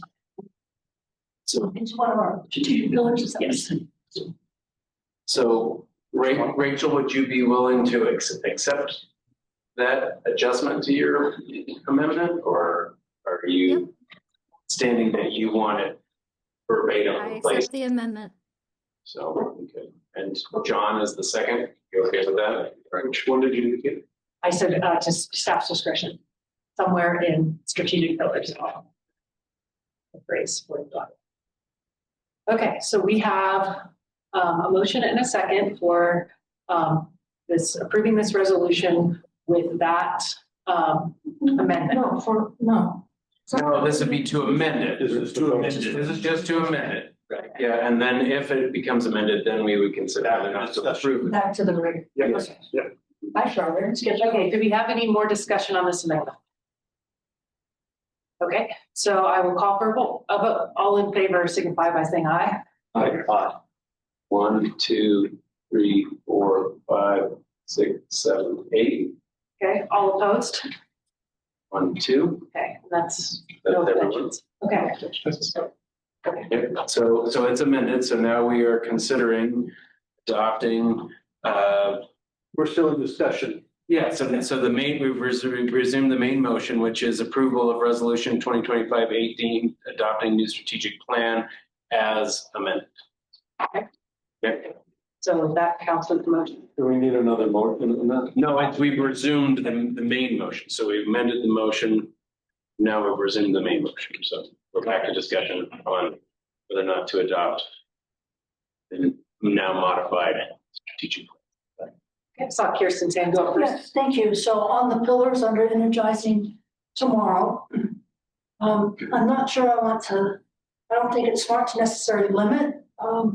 And sometimes when you make a list like solar, natural gas and storage, it can seem limiting. So I don't know that we want to limit that. But more importantly to me is, I don't know what the value to our members is of us leading the nation. I understand we want to have value to our members. We want to have local energy independence. We want to have reliability and all this stuff. I get that we have a metric about 70% of the state. I have no idea what the nation has to do. Thank you. Let me get far away. Yeah. Okay. Fine. Okay. Any other comments or discussion? Go ahead, John. We're on page 169 of the pillars. It might just be the way I'm reading it, so I'd like some more readers, but I don't believe that first statement, members pay 70% less than other Colorado co-ops, is what we're intending, that they would pay on average 70% less. But I've compared that to the wording above it and what we currently have, and it reads differently to me. I don't know why. So if we could take a look at that wordsmithing or something. Then I wasn't quite sure. Yeah, no, I see what you're saying. Oh, Yes, yeah, thank you. That is a typo. Yeah, that's like 40% difference to me, the way I read it. Yeah, no, it should track the strategic. And I would like to move that that's my bill from now on. For having the comment. No. I'm supposed to be serious, aren't I? The next sentence, we reinvest every dollar. I wonder about that statement. We're a nonprofit or we're a co-op. So we might invest dollars into these programs. I don't know that we want every dollar into those 3 programs. And I don't know that we reinvest it. We might invest it for it. And then is that 70% statement correct up above? I felt like it was on our strategic goal. I felt like it was, even though it's changed from what we currently have. But, you know, some more eyes on that to read it again. Yeah, John, I appreciate you catching that. That needs to, it should be matching what we have in the strategic goal. So that's easy for us to fix. But if, I think on the other issue you've raised on reinvestment in every dollar, you know, that's something we want to hear what the board adjustment or amendment would be. Yeah, I mean, I'd say the first thing that John identified is a typo. That was not the intent of that language to differ from this. So the language is? The language is that our members will on average pay less for electric service than 70% of Colorado cooperatives. And as he pointed out, it says you'll pay 70% less, which is not actually. And John, are you wanting to make an amendment to say something about this reinvest stuff? I'm gonna make a comment on it first. Go ahead, Joe. Yeah, I mean, you know, I think splitting a lot of hairs there with invest, reinvest as a co-op. We either return money to members or we put it into our plant and operation. So I don't see that wordsmithing is really going to accomplish anything. Go ahead, Kirsten. Yeah, as long as reinvest does include what it says below, which is reward participation, which is giving back credits, then I'm good. If reinvestment is using something for the future, it doesn't mean anything. But since we have that sub-clause in there, reward participation, I'm good with reinvest or invest. I don't really care which word is used. Okay, any further discussion? Go ahead, Kirsten. Yeah, I'd like to make an amendment, please, to strike on the pillars page, under energizing tomorrow, I would like to strike the sentence from solar on rooftops to natural gas and storage solutions, LPEA, leads the nation in local energy independence. Okay, we have a motion on the floor. Is there a second? I'll second it. Okay, is there further discussion? I had trouble with that leading the nation too, but I think it's aspirational. This is goal setting. This is a vision. We're not saying that we're going to compare ourselves to every co-op in the country and do that, but this is a way to say, hey, we want to be leaders in this space. And I'd like to comment too, take my chair hat off and just as a board member, because I had this, I kind of wrestled with this as well, but it hit home with me when I thought about people who I see reading this most closely are our employees. And I think that, them feeling like they're part of something that is aspirational and leading the country and creating a new and different future for our members. I think that to me, then it was like, okay, that it's not just about like the clear, how does that bring value to our members? I mean, I think you could look at some of the things we're doing as a leader that does bring members value, but it really made the most sense when I thought of this as an internal document that our employees read. Go ahead, Kirsten. I appreciate that. And I appreciate the aspirational aspects of it. I certainly hope it's not just something that our employee reads, that it is our members too. And my concern is this is direction for our staff.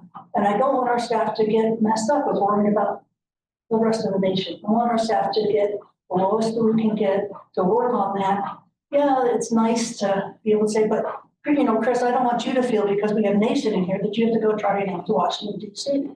Because you don't, you know, you may want to, but I don't want you to feel like, oh, hey, they gave me a Nation directive here, I need to do something. So that's where my concern is. This is us saying, this is what's important to us as a board and operations, you go forth and prosper. And I just want to make sure that when we give those directions, we keep our members in mind and we don't send these guys off on tangents. And the concern, one, about the limiting factors of the first part of that sentence, solar, rooftop, solar, natural gas, and storage solutions. And I'm concerned about the second part of the nation. So there's two parts about that sentence that I have difficulty moving with. And this is why I'm asking to strengthen. Thank you. Further discussion? Go ahead, Dusty. And that national leader comments made in other places within the strategy, right? It's one of the 3 bullet points under vision. It's listed in some of the discussion up at top. Would it satisfy you to change the word national to industry? Well, you know, industry was in here someplace, and I'm sorry if I missed the national, because I was looking for that national because it was bugging me during our workshop. So I'm sorry, where is it? Did I miss it? 166, somewhere. Yeah, it's over the vision. Change it from national leader to industry leader? An industry leader is someplace else. It's right above that in the second paragraph from the bottom. Industry leader, I like an industry leader can be even bigger than national, so what my hair burn after. I like industry, I don't like the nation, I want our members to know that we're focusing on them and not the nation. I mean, the nation is as it is. I don't want to scramble that. So industry leader would make sense to me, and maybe because industry, we still have those 3 limiting factors of that one sentence. Leads the industry and local energy independence. I may go for that. So I don't know if we need to do the first amendment first. That fails the need to, or are we trying to amend an amendment? I mean, I think to try and make it as clean as possible. Yeah. Right. What I'm hearing is that you would like to change concept of national leader to industry leader throughout this document. Is that correct? So I would just throw out for consideration. I think what you're proposing would be a very different document. I think we've put together what we thought was a coherent concept across all the pages. If the board doesn't want to include the idea of national leader, I think we'd have to adjust in several places. So I would be disappointed by that. You heard in my preamble that I thought this was a really exciting document for me, for the staff, for our members.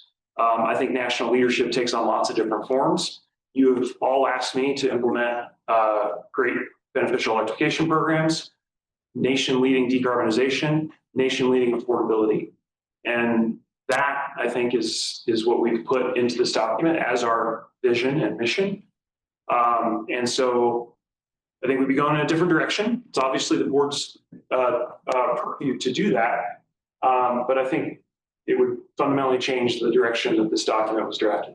Chris, I don't recall us asking you to do nation leading, other than the Colorado is asking for that. I don't remember asking you to do nation leading beneficial electrification and nation leading, as you said. I don't recall us asking you to lead the nation with that. I know I asked you to lead our co-op on that, and I know I asked you to follow the state, and the state is certainly leading on some of those things. I'm missing, and I'm sorry if I missed it. Explain to me when in the last 7 years we've said about leading the nation since I've been on the board. So I took our conversations from our retreat, okay. Worked with staff, worked with members of the board to get feedback on this draft as we continue to refine it. Really felt like we needed an update to our vision statement. And, as I looked at vision statements in different industries, in different contexts, I think it is meant to be an aspirational set of statements. And that's why we drafted it this way. Did I hear you say on a particular day those words? Absolutely not. But I felt like this was the kind of co-op that this board is trying to create, and therefore reflected that into the draft. I know at the retreat, the one time the national where it did come up, it was, I think, Joe trying to bring it up and not in a good way. We never got to that part of the discussion. If you recall, we ran out of time. And I know you don't want to table this, but I think if we don't want to just do if you think that industry is that big a difference from national, and you would want to revisit your entire document in order to do this, then we would have to take it. If you would see that the places where we have national, and granted, I haven't seen all, I haven't been able to absorb the entire document, then if you don't think it can be industry, then we need to table it. And I would move to do that if you tell me that if it can't be industry, it has to be tabled.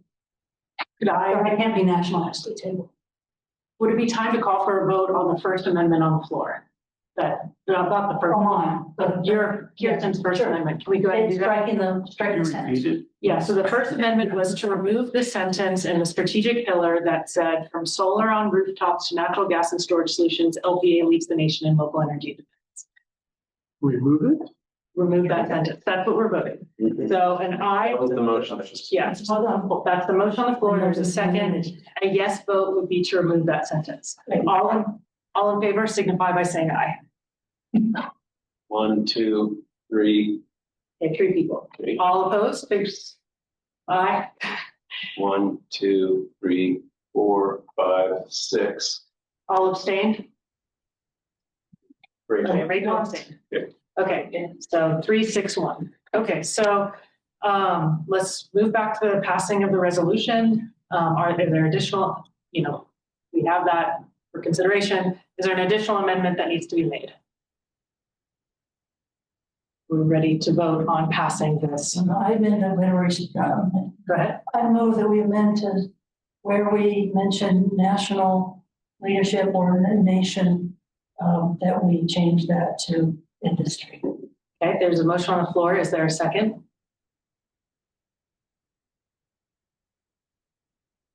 Okay, it dies for lack of a second.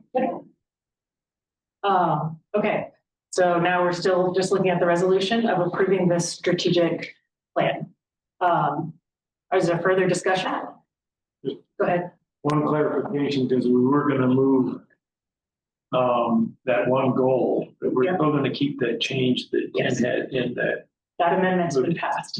And though it actually wasn't quite that. So what was passed was that instead of having that second goal in its entirety, it will now, staff will look at one of the pillars and put the phrase support broadband in one of the 4 strategic pillars that it's most appropriate in, and that is what then passed. And we'll have one strategic goal. No, so his change was to modify strategic goal number 2 from we will pursue partnership strategies that will enable broadband connections for our country by 2030 without increasing electric rates. And then he had to do so.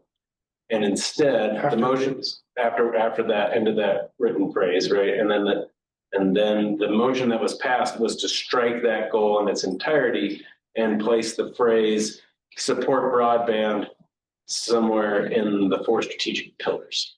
Thank you. So that's and to follow that up, I've got support or supporting, depending on where we put it. Right. Yeah. Okay. Got it. And then the other, can we just, so the other amendments were, there was 3 words changed someplace. That was the first one. Okay, it's a moot point. Okay, thank you. So that goal is gone.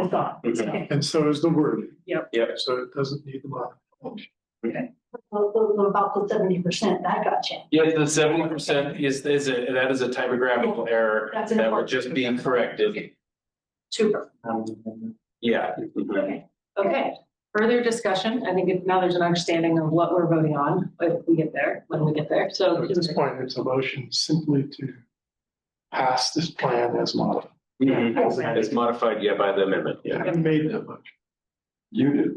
No, Rachel made that. Rachel amendment. made it. I made a friendly amendment. Yeah. Okay. I don't remember. Yeah. Okay. Further discussion.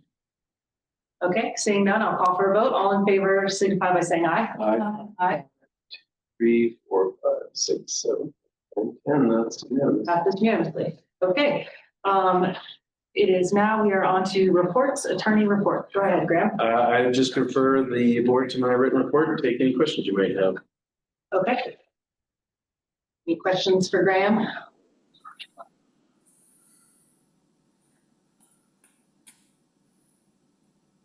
Okay. Seeing none, I would definitely like to take a moment to thank Graham for everything you're doing for the cooperative right now. Appreciate that. Thank you, Graham. Yay. Okay. And then I would like to bring up director reports. Roundup, any report out you'd like to make? I was unable to attend due to an accident. Brad was there. Brad, anything you want to add to the report? It's a good report. No, nothing to add. I tried to get everything in that report and make it clear. If you have any questions, I'm happy to answer. In addition to Brad's report, I'm scheduled to deliver a presentation to the Rotary Club tomorrow on the Roundup Foundation. So if you wants to come cheer for me, that would be good. At lunchtime tomorrow at the Blue Coyote. Coyote Moon. Coyote Moon. There you go, sir. Oh, I think Blue. I don't know. Maybe that's just Rotary. Okay. Then next board report in our packet is CREA. Oh, is that the next one? Okay, we did not have a new one. We did not have a regular report on Friday. It was a special to look at,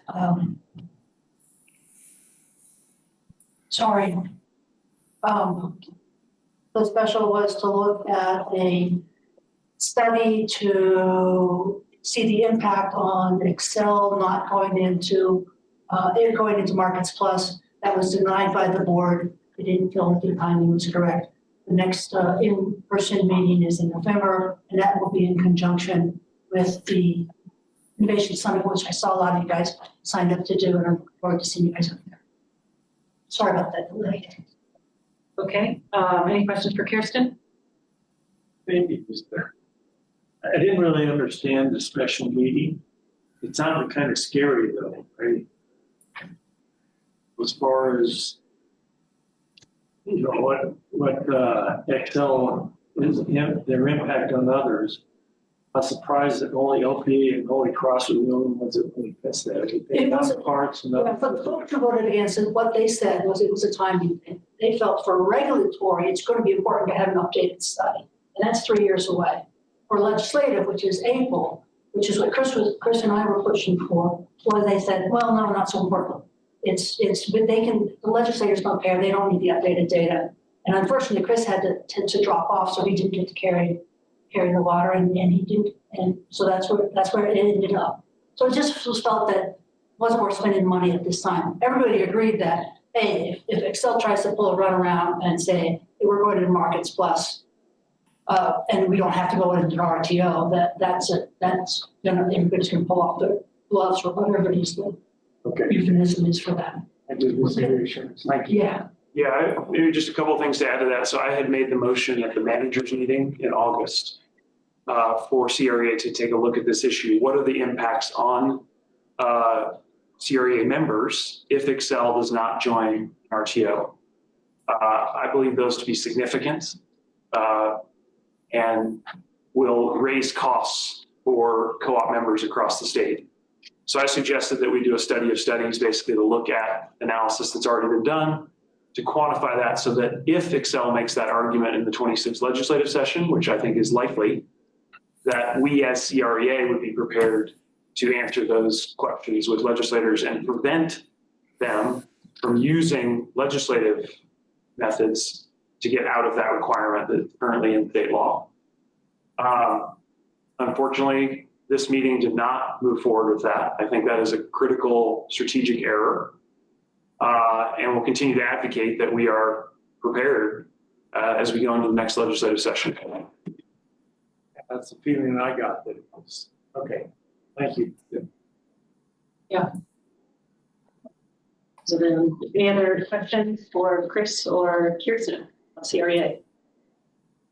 Seeing none, we will pass it to the treasurer of Western United, our very own David Lucian. Ooh, big guy. Thank you.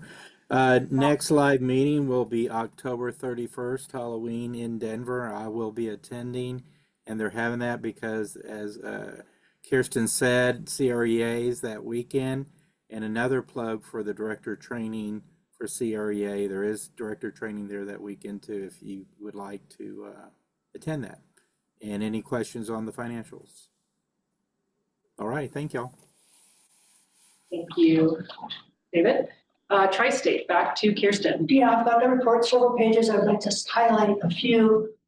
Tri-State is expecting that they're going to give an order to not close Craig. It's a 90-day order, and then they'll keep repeating. They're saying it will cost them tens of millions of dollars. They're evaluating some of the other folks who've been suing the administration to not do that. So it is a costly decision. It will not affect us by April, but it certainly affects Tri-State. Government relations, the wildfire liability bill is going to be a big thing. There's all hands on deck for that in the next session. As always, I'm touting their demand response, and they had 6 calls, I think, on having irrigators change the time of their irrigation this month or whatever month is measured here. And they did it. So it did help them save their peak, which is helpful. And then it was spoken of in executive session, and I want you guys to read about it. Just in general, Tri-State is looking at any and all means to limit rates, including how they structure some of their finances and how they structure some of their allocations and retirements. So thanks. Thank you. Thank you for the thorough report. The one I want to put Rachel just quick on the spot for a little update on our Ford outreach program. I know you might not have an update, but just a no update. Yeah, so thanks for that. I've been working with Amanda on trying to get a slide deck put together for everyone after we approved the outline this last go round. And I know that was co-op month, and one of their designers just returning from maternity leave. They're pretty jammed up. So she got me a draft. We haven't been able to circle back on edits, but I am aware there's urgency and a desire to get this done. So trying. Cool. And is there a place, can we coordinate with getting that someplace on the drive or someplace so that people can start signing up for, Yeah. And that's. Yep, we can definitely change that. Right now, you are welcome to sign up. No one signed up. There was an email I sent out with Google links to all the forms, but we'll get that changed, and I'll send out another email with update links. Okay, great. Thank you, Rachel. And that concludes our agenda. Go ahead, Tim. So I'm not quite sure that did we pass 2025-18 in that motion, or were we making motions around the strategic plan? I kind of lost that thread there, and I'm not quite sure we did that correctly. We passed it as amended. We passed the resolution as amended. So that it says here Exhibit 1 incorporated by reference. Yeah. So I think that adjustments to Exhibit 1. All right. Just want to make sure we're not doing this incorrectly. That was how I had it tracked, right? We considered, and I considered, what I considered. I considered, because the plan itself is an exhibit incorporated into the resolution, that those amendments to the exhibit were effectively because I made a motion at the beginning to pass this resolution with just that wording change. We removed that goal. We never voted on the rest of it. So I think on that motion for that passing of that resolution, I don't recall anyone else making that motion, and I don't remember voting that motion. Yeah. Your way I tracked it, to see if I'm in the same place as Graham, is you made the motion, that was seconded. That was then amended with the pull out of broadband and putting it into the pillars.